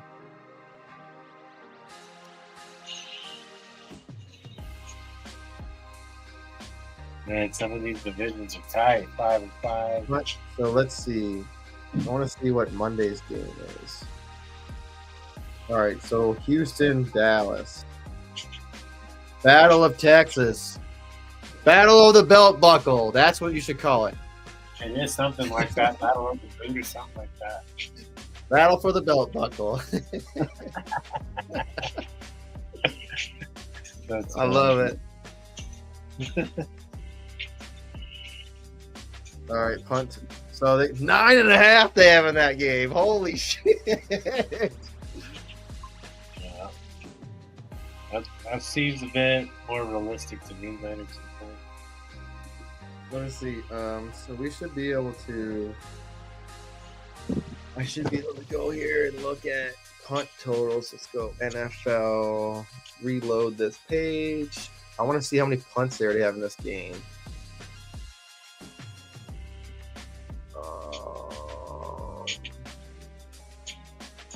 Tressway. It doesn't tell you. It just says the average.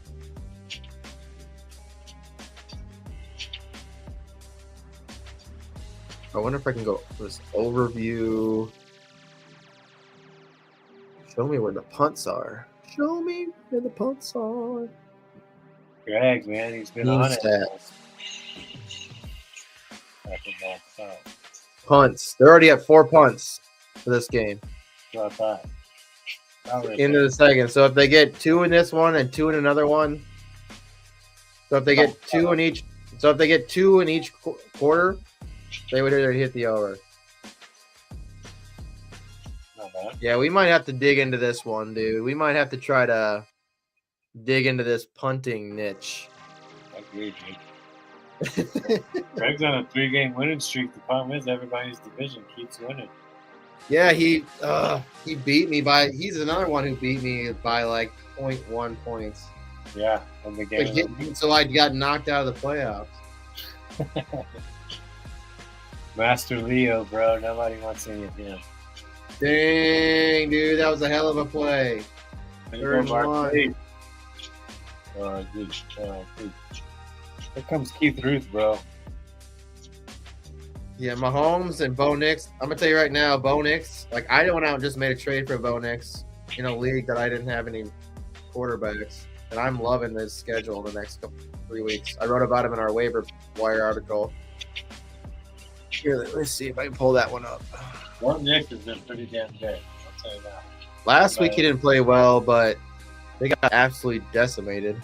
That's why. But let's see here. He played good enough to win that game. 16. I mean, he scored 16. Who was that? Luvu with about a 20-yard sack, bro. Yo. Jalen.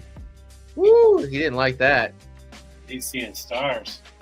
Luvu's a monster. Yeah, he's. Woo.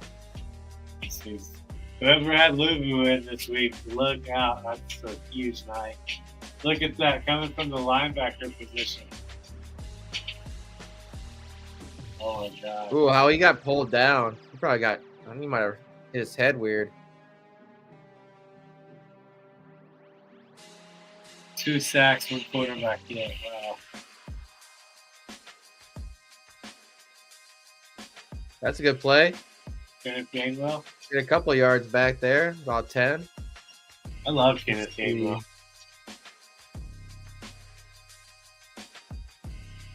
So next 3 weeks, he's got Falcons, Raiders, Browns.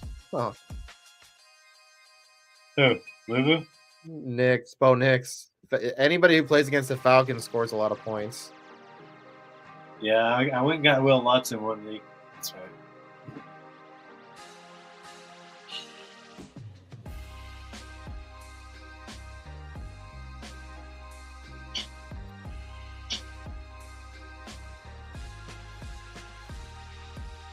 Go there.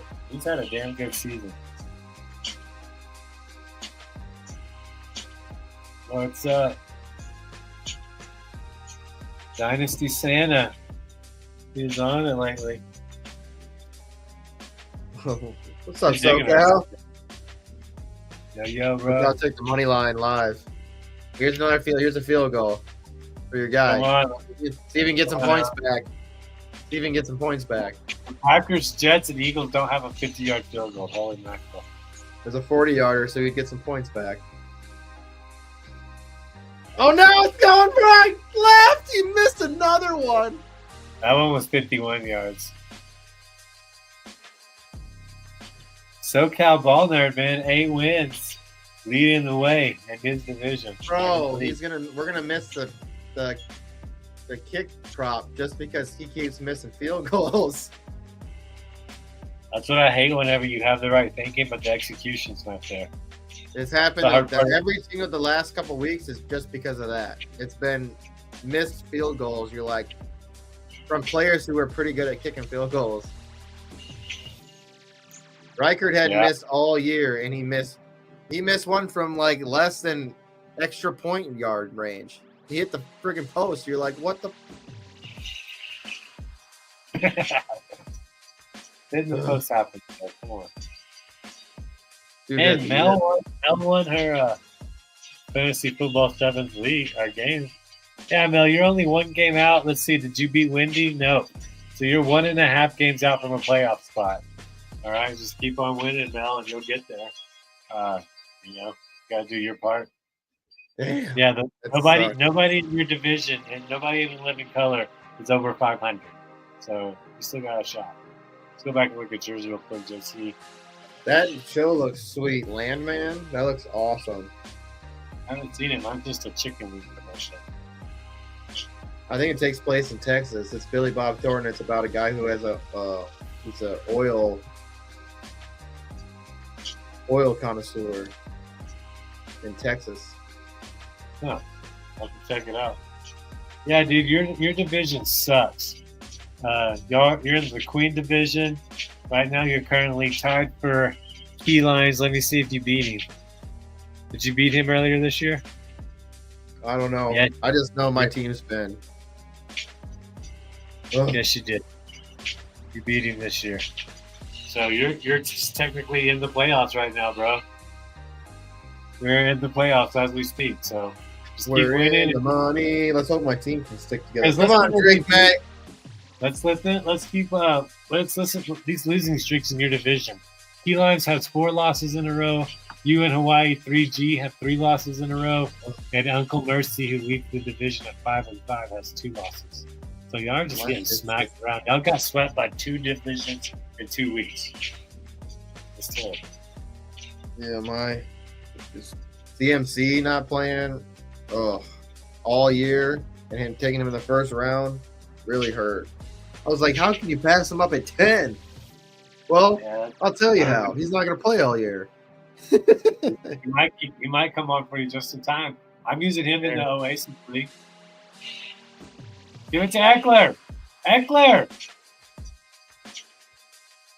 Wow. Brandon Graham, old man, still doing it. Old man still doing it, bro. What a game, man. I got Eckler going in FF7s, so I need more from him. Let's go. I got Eckler going in about 3 leagues, I think. So I need him going.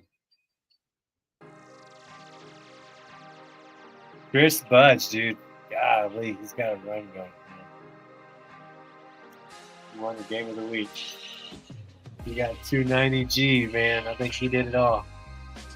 He's the highest scorer at Fantasy Football 7s this week, I feel like.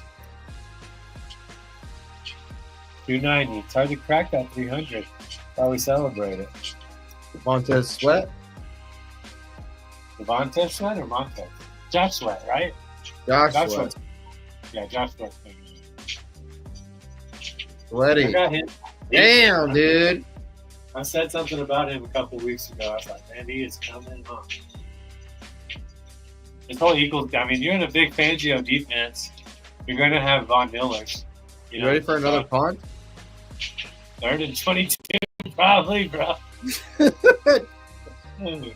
I don't see how you get a first on 3rd and 22 and you hand it off.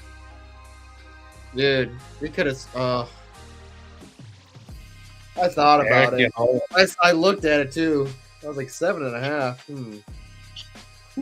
What's the? I wonder what. That's why I didn't start digging into it because what's the real average of games like?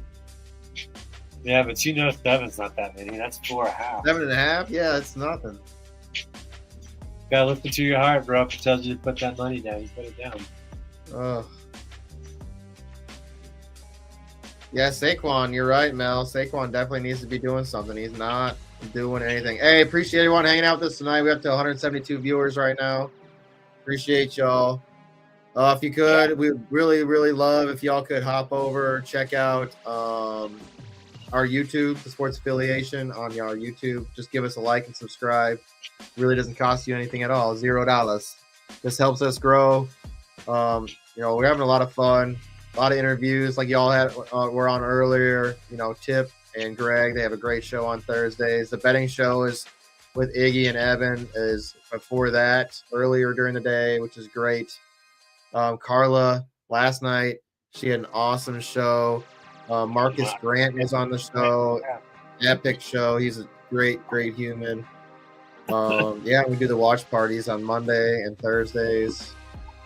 So, we got a lot of fun stuff going on. Check out the website, sportsaffiliation.com. You got some writing over there. I got the waiver wire that pops up every single week. So if you're looking for some waiver wire stuff, you go over there, literally hop over to sportsaffiliation.com, scroll down to the bottom of the page, and if you hit subscribe, you just have to put in your email, right? And hit that. Literally our waiver wire will send out to you every Tuesday. Yep. Yeah, dude, just subscribe to it. We don't send you a lot of spam. We just ask you to, just a little waiver wire. Oh, newsletter, a couple other things. Trying to get some swag rolling here soon. If anybody's looking for Christmas stuff, literally just come hit me up. If you're on X, come hit me up at JC Design. I'm trying to get a bunch more designs. Here's one of them. This is Justin Jefferson. I got Aaron Jones back here too. Let's see. Your luchador mask back here. Oh. Nice. But here's the Aaron Jones one. Then start doing some more swag. Try to get some cool stuff. Love it. I got a Van Ginkel one too, but hats, bunch of stuff coming. Saquon up the gut, dude. It's getting pretty popular. Luvu, did you get another tackle though? Like he's going to be dominating tonight. Did you start him? No, I started Deontay Fowler. I started Luvu a long time ago.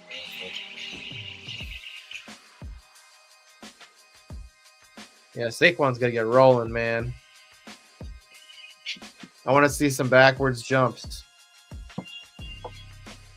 You might as well do a backflip this time.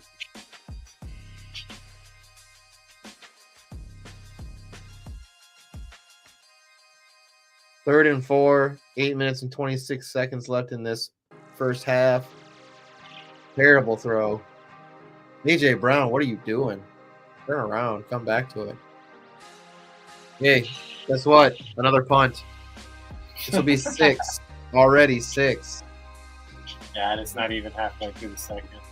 I would say right now we might have to watch Sunday morning's games and kind of watch the games and see how the punting is going and maybe make some bets on the afternoon games. I'm for it.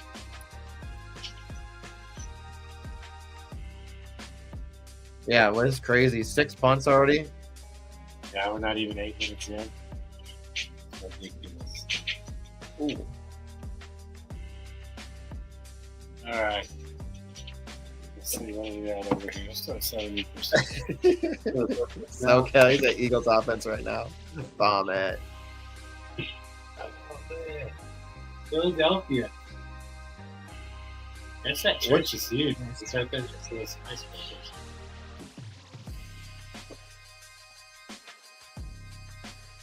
Let's see. We sent a picture.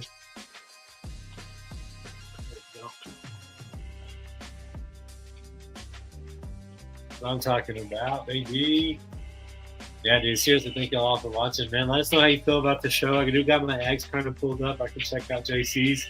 If y'all got any Sunday questions or any bets y'all like, just put them out there, man. It's all about sharing over here. Oof. Devonta Smith, 0 for 1. Ugh. Hey, No, I don't Chubbs, see it. got the hat on, Chubbs. What's up, baby? Mel, I don't see any picture. I didn't get a picture.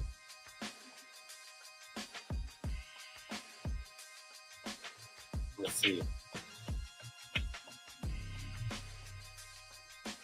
There's some good leagues over here, man. It's a cool thing to see in fantasy football sevens. You know, there's 28 divisions, so you get to see kind of how those divisions shake out. It's kind of a cool thing to watch. All right, let's see here. We're on a commercial break real quick, so you might as well get a word from our sponsors. So definitely y'all need to check out Better Takes. It's free if anybody does any betting out there. And you want to try to increase, I don't know, it's a tool to help you learn what you're best at on betting. So like I said, it's free. Great guys. What you're not good at too. Yeah, and what you're not good at. It kind of gives you a score, you know, if you get to that 50% or higher score, and it kind of tells you like, hey, this is what you're doing good at betting on. It shows you like, all right, you should maybe focus here and not here. So I'm gonna show you all a little commercial. Here we go. Find your win tuition and elevate your sports betting with Better Takes. Better Takes examines your betting history to uncover hidden areas that cause bankroll leaks. Uncover patterns and biases so you can break the cycle of mistakes, avoid weaknesses, and play into your strengths. Our advanced stats offer unparalleled granularity, helping you immediately spot problem areas that could be affecting your success. Use the Better Takes Edge score to gauge your expertise for each potential bet, providing clarity and confidence in your decisions. Take control of your betting journey. Download Better Takes from the Apple App Store or Google Play today and start understanding your biases for free. Before placing bets, check with Better Takes, a smarter, more informed approach to sports betting.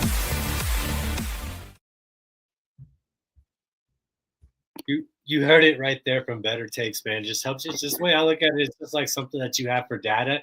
You upload your information from the sports books that you have, and it goes through all your betting history to calculate what bets you're good at, what bets you're not good at. And we used the spread today. We took the Eagles at 4. There's still plenty of time for that to come true.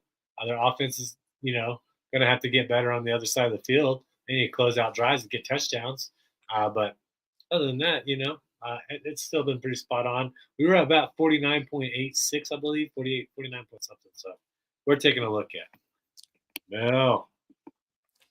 You're ahead of me at the Fishbowl.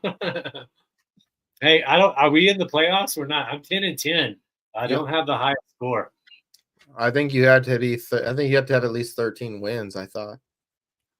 Playing Rico. Rico just lost to Anthony. Man, that's the 80s. I'm looking at it right now. That's such a fun division, honestly. And there's a lot of fantasy football 7 people in there. Like I said, Evan SoCal, our guy, 8 wins, first place overall. We'll do a little first place breakdown before we come back around the division. Jason Kelsey, man. Jeff Nance said it at the beginning of the year. He's like, get ready to get tired of seeing Jason Kelsey everywhere. We're almost there. There goes Zach. Oh, gosh, nice run. That's just good effort. Yeah, I've always liked Austin Eckler. He's got like 7 touchdowns this year, bro. You know that? I think he's still got something to prove. He's still trying to prove himself. Who's that one? Is that one the Jay Jettis? This one? Yeah. Yeah, it says getting gritty. Get gritty, baby. Penalty. Coming back, my friend. Holding on the damn wide receiver. The last. We got a Van Ginkel one too. Van Ginkel, baby.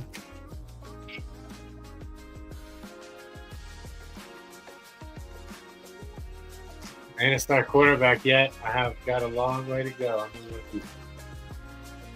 Man, that's cool.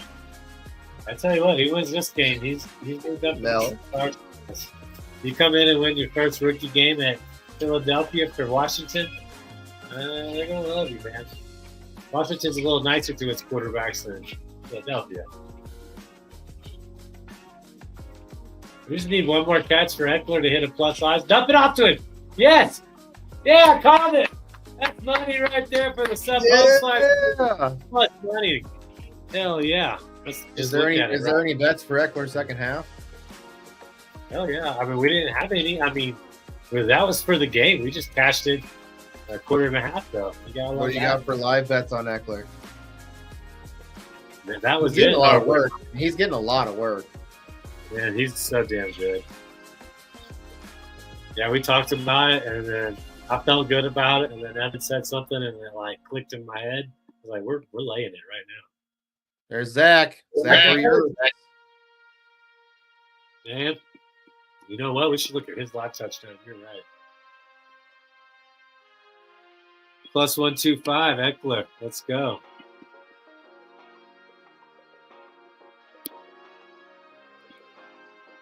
Man, Ertz, he still goes. He's been playing the league forever. He's really good in the split Kingsbury offense, I'll tell you that. Man, I really do like the prime vision. I do too, bro. I'm all about it. Play action. Who's open? Somebody's open. Throw it. Good God. Don't lead with your head, Jalen. Jaden. Josh like, trying to get fall forward with my head. All right, sorry. I was supposed to be looking at props. Let's take a look real quick. We do like to give you all a live bet. They've already paid out the Eckler. I love it. Mel, I think it's more of a punter week this week. Russian props. Let's see. Eckler, they closed it probably because they're driving. Oh. Mel's talking. Now I know what she's talking about. His receiving yard total 75.5, bro. He's at 49. But Packers fans flipping off Oh, this yeah, I love it. Flipping off He's that opening up kid. the gift of Aaron Rodgers. Pretty good. Also, so it's easy to get onto our front staff, but come on, get that throw up, Daniels, to get down on the ground for it, bro. 3rd and 9. There's a lot of Browns, huh? 3rd and 9. 4 minutes and 21 seconds left. Yeah, empty backfield. Empty backfield. Somebody's open. Oh my God, Eckler! How do you drop that? God Almighty! Come on, okay, Bob. buddy. You got all right. Yeah, it's all right. Oh, his rushing plus receiving yards. So, do you think Austin Eckler gets over 76.5 rushing and plus receiving yards? What's he at right now? Rushing plus receiving, he's at 50. 70. What is that? 72 and a half. 76 and a half. Right. His receiving yards are set at. I don't hate it. They're scared. They're wits. I don't want any of this. So we lost their ass. Receiving yards 43. To get at 50s at negative 160, dude. He said watching Ertz and Henry do well is like cheering for a geriatric walker race down a carpeted hallway. I think I'm gonna lay Eckler over 50, dude, at negative 160. That's 7 more yards. That's worth a unit in my book. Receiving yards? Yeah. 7 more receiving yards. Negative 160. Some people don't like it. I don't hate it. We're getting over half a unit back on half a unit or on a unit. I can't land that every day, bro. Even if we don't get it, we still came ahead because, yeah.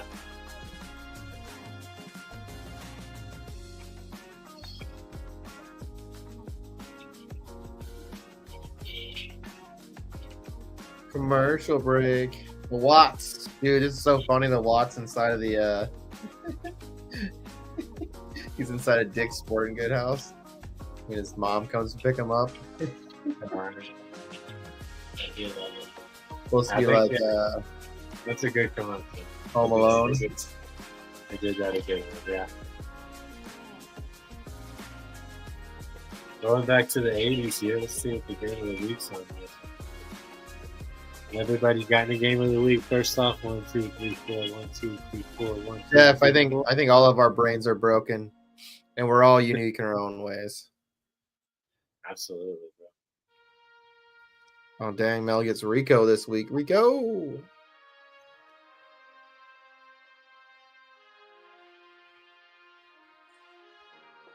Bro, Mel's playing Sin City Heat. That's Scott Franklin. Scotty Frankel. Any Tiger. Saquon Barkley ain't done shit. I don't know why they're showing all these like things that he's done this year. Because he ain't doing them tonight. Most he's had of his career. I don't care who scores a touchdown. Somebody's got to score a touchdown. They are shutting him down. Game of the weekend at the 80s division, Mel's division. It's going to be Mini Tiger versus Wendy Early. Who is that? Wide open. There's Barkley for a first down, a catch for 10 yards. Never again, another tackle, dude. God, he would have been great to bet on.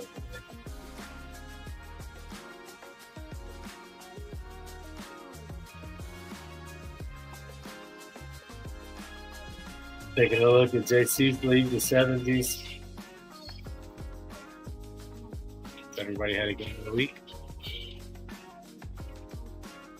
All right, second and inches. 3 minutes and 43 seconds left. There goes Barkley. Barkley gets another 7. St. Juice, I got him for a Oasis.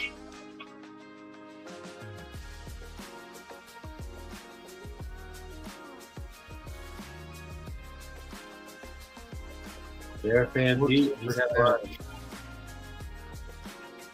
you don't even steal horses. 3 minutes and 15 seconds left. Oh! Wow, nice catch, AJ Brown here. St. Juice. Told you. I thought that's who I thought. Yeah, He's St. Juice having a lot of tackles tonight. He just had to go off the field, I think, after that tackle. Something hurt him. Let's see. Key lines, he hasn't lost since his game of the week. And then Cruiser. I think he kind of landed on his stomach. I got the wind knocked out of him. Hey, Devonta Smith does exist. And if you get tackled by Jeremy Chin again, my goodness gracious. 4 tackles, bro. By the chinny chin. Oh, the chinny chin. You remember how hot he was in the IDP community, bro? Everybody was like, go get him, you know? That's when he played for the Panthers, right? Yeah, I think he's having a pretty good year this year. I know I've read about him. I got a spread set. They're going to give it to Barkley. He's going to run to the left. Told you. Nice spin move. Wow. I read that. I was all over that, like white on rice, baby. Dang, what if I eat brown rice? Well, sorry. Wild rice. Yeah, it is. That spin move was everything. Yeah, he heard you talking crap. I got brown rice tattooed on me, bro. That's what that is, bro. Wild rice? Yeah, wild rice. Oh, only grows up. Only grows from where I grew up. Yeah, it's big here in Minnesota too. You got a lot of reservations up here, so it's growing everywhere here. Yeah, this grows like in the first half. Damn, Jerry says Lubu has 27 points, not even halftime. That's why we play IDP. Yeah, that's why you do it right there. Somebody needs some game of the week, though. What do you have, brother Ross? Man, Tuli, is it Tuli Tuipulotu? Is he rookie or second year for Chargers? Oh, yeah, for the Chargers? Oh, my gosh, dude. Last week, massive game. Another one. Yeah, I wrote about him last week, and he went off. I knew it. Yeah, he was in our waiver wire article. He was in our waiver wire article again this week. Because he was only at 49% roster. I'm like, what are people thinking? Go get this kid. If it's Dynasty, he's a must-have. Like, my goodness. He's going to be good for a while. Khalil Mack and Joey Bosa are getting old. Yeah. You know, so. Oh, he's good. Yeah, we gave it to Brother Ross in that one, Josh Ryer. He's won a game of the week and has the 2 highest scores, so he gets another game of the week. You're in the playoffs, bro. You just got to keep winning. Ugh, this week's going to be rough. Just win, baby. Just win. I love those jerseys. I need to get a Metcalf jersey so bad. That's what we need on a shirt, because you need the just win, baby, Albany shirt. That'd be pretty cool. Because he's got some pretty fly gangster-looking outfits sometimes. Like his jumpsuits or his tracksuits. They're pretty nice. I bet we can make something. Uh-oh. ADTZ coming up with game of the week here.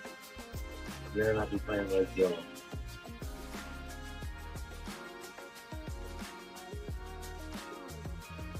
Fantasy Good Sports getting the game of the week. Let's go, TD. TD. I've been killing it in his league, too. I've been doing really good in one of his leagues. Are we in the same one together?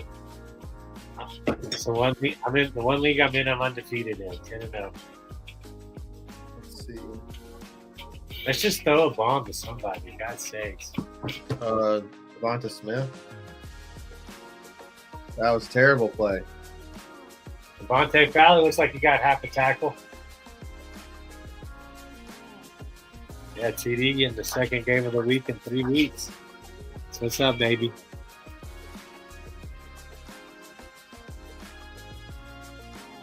Getting in the playoff spot. 1 minute and 34 seconds left in the first half here. 2nd and 6. Nice. There goes Devonta Smith. Oh, man. Hey. He's so tiny, bro. What a play. Yeah, Slim Reaper, baby. Just go ahead and get a field goal at least. Damn. That was a nice play here, dude. He just shook the shit out of him. Yeah, he did, bro. As they used to say, left him in his jockstrap.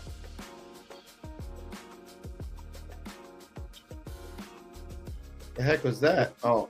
No, the camera was design run for Hurts or what? That was not a good play. You got 3 flag on the timeouts. play. They'll probably be holding here. That was terrible, wasn't it? Dirty laundry.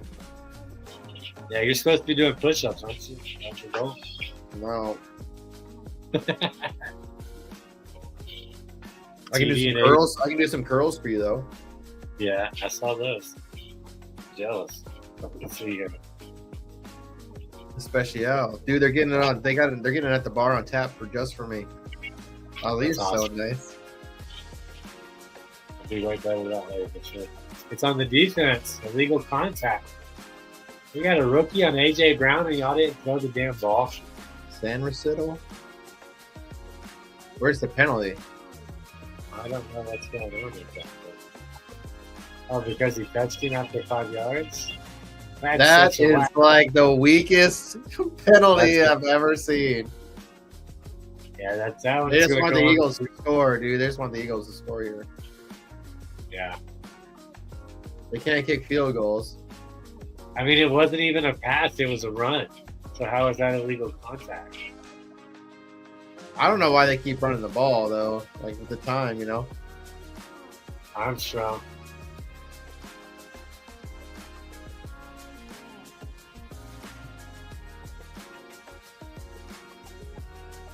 So can Elliott make a kick from this close?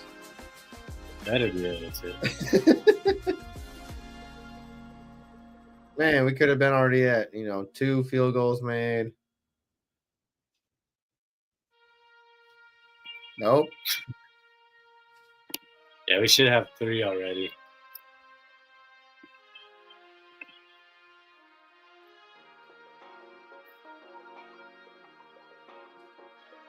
Jerry said he needs an A.J. Brown or Barkley touchdown right here. I bet you Mel would agree that she needs Saquon. See, I'm going to tell you right now, I have so much Eagles on Draft Night Out. This is really going to affect me this week. Oh, yeah, I remember that. They just kept falling to me, dude. I was like, oh, okay.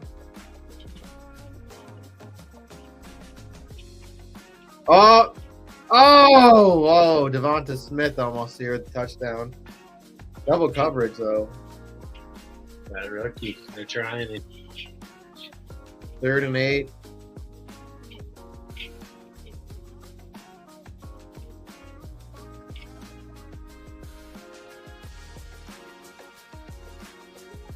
Devonta Smith looks like he tried to climb up him. That was kind of like a weird shot from that angle. I was like, oh. This beat kind of reminds me of like a video, like an older video game. Yeah, it kind of does. Like Cruising USA or something. Yeah, early PS1 or something. Nice block. Wow. Gainwell. Great Gainwell block, dude. Let me get the touchdown here. Stop the clock. That was a great. I mean, he probably could have passed that to Gainwell, too. That was a hell of a block. Wow. That's enough on the guy that I got playing tonight, too. Dang it.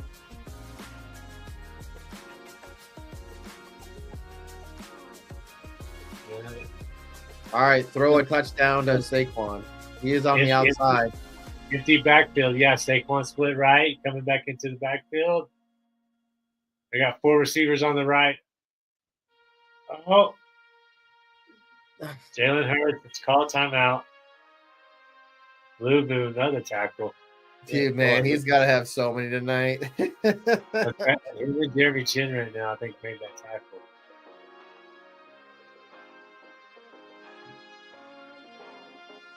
Wow. Jalen Hurts this year, 42 rushing first downs, most among QBs.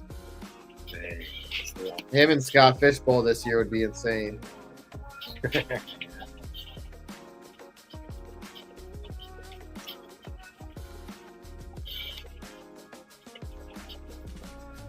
This could be also like a Mario Kart level song. Yeah, kind of like a beach, like one of the beach ones. Yeah, Cooper Trooper Beach in it. I said Cruising USA. Remember that game where you had to play in the arcade and they had like the wheel, and if you like double stomped on the pedal, it would make you like do the wheelie. Barkley, go! Yeah, dude, I miss those old games. Timeout. 3rd and goal. 28.5 points for Luvu in the first half. Woo! Man, if he even finishes with 38, even if he only gets 10 more points, that's a massive game.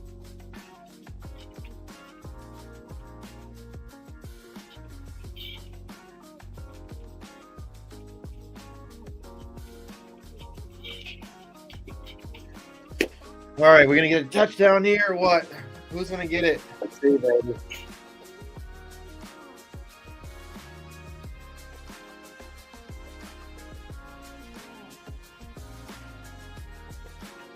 Elliott better be out. He better practice as much as he can. He better be kicking for the next. He better kick all the way through halftime.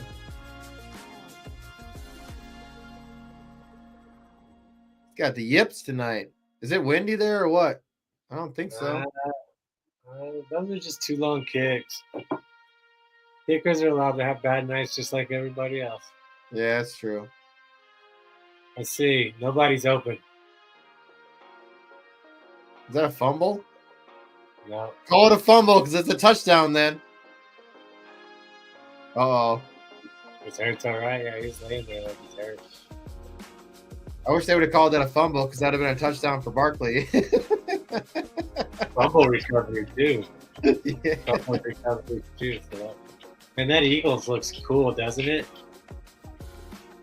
In the end zone, it looks awesome. That could have been considered a fumble. That's a face mask. No, that's a bunch of hit to the head. Oh, he drove right there. Yikes! Oh my God, AJ! That's a pass interference too. A lot of missed calls. There we go. There we go. Oh yeah. Let him celebrate. There we go. Get your nerves back there, Elliot. Don't forget, we took Austin Eckler over 50 yards receiving live. That is our live bet tonight. So you can hop on it, get on it. I think what we're going to do is we're going to start doing this. We'll just roll into the game. And maybe what I'm going to do is go up afterwards, edit it. I might just pull it into CapCut. I think I can do that. Edit it, cut it down, and then just put Greg and Tip show out there. So then that's the full show, you know. Yeah, I get what you're saying. Man, another awesome half. I don't care what you can say. Last time we watched this, what was the score last week? It wasn't that high. They scored almost all those points in the second half, dude. It was insane. Let's see if these guys give halftime adjustments or other people do. It's a cool view down in the stadium. All right, 19 seconds because we have something fun happen here. They're gonna take a knee and go in, dude. Should be 9-7. Yeah, you're probably right. You're probably right. I don't know how Mason was saying look how skinny he is, dude. Look at that. Yeah, he's skinny, man. Wide receivers are picking. Yeah, I know. Standing next to McLaurin. And then other guy. Yeah, Mel, you should definitely go check out Mercedes-Benz Stadium. It looks pretty cool. Very good. Here we go. Let's see if we break that Eckler. Yeah, I'd like to see that. Just a little toss out to Eckler. Watch him run for 30. Right there. Yeah! Go, Eckler! Yeah! That's like 20 right there.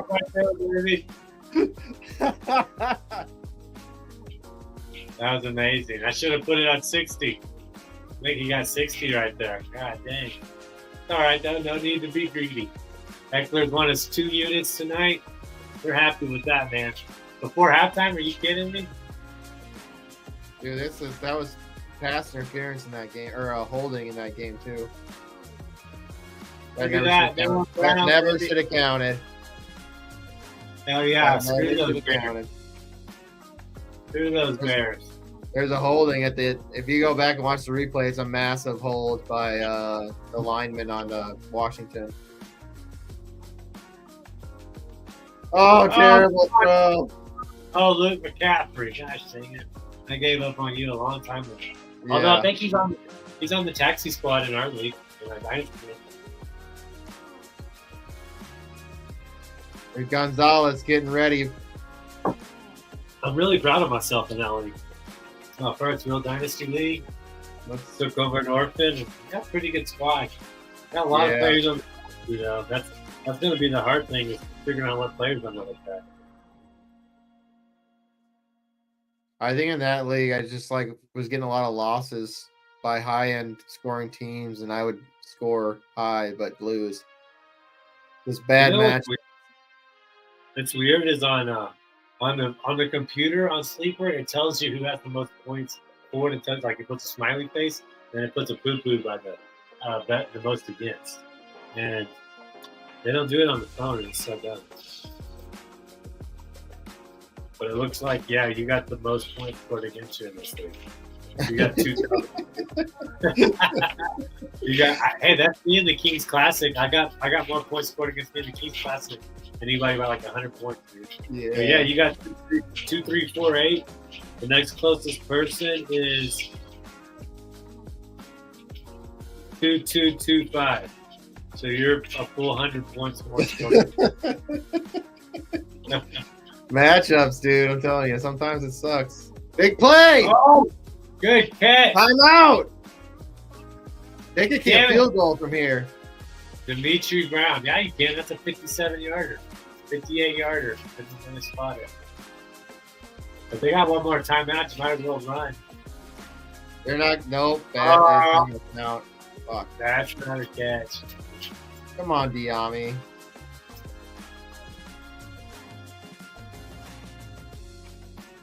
Not even close. Yeah, he didn't even make it look like a catch. He didn't even try to make it look like a catch. Clinch the ball. You have the most points scored against you in that league, and I have the most points scored, and I'm barely in the playoffs. Damn it. That's not going to count. Well, now we need a Hail Mary, dude.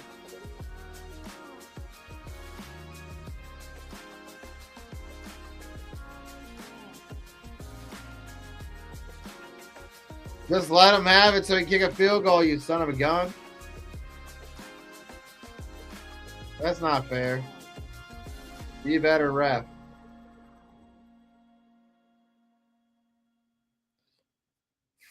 Who's in the tent? I don't know. I can't hear. Diami Brown better be in that tent after that missed catch.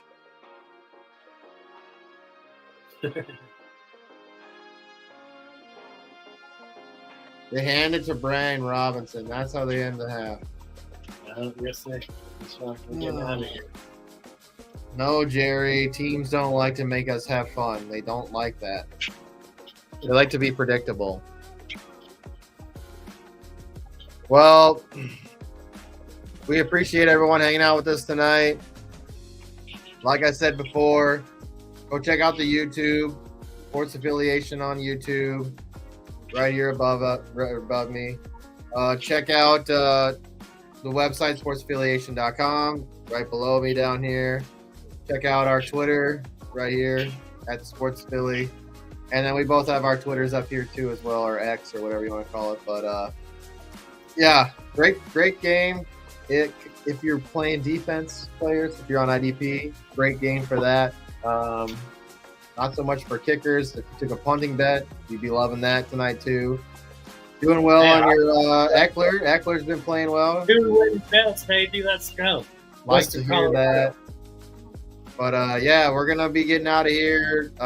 Everyone have a good night. I'm gonna be live on a show tomorrow night. So if you follow me on X, I will be posting that up tomorrow if I get the link. So then I can let everyone know that I'll be on there. I think it's tomorrow at 10 Eastern time, but I'm sure that's when the fight will be. So. And you're also on the show with Dr. Kevin.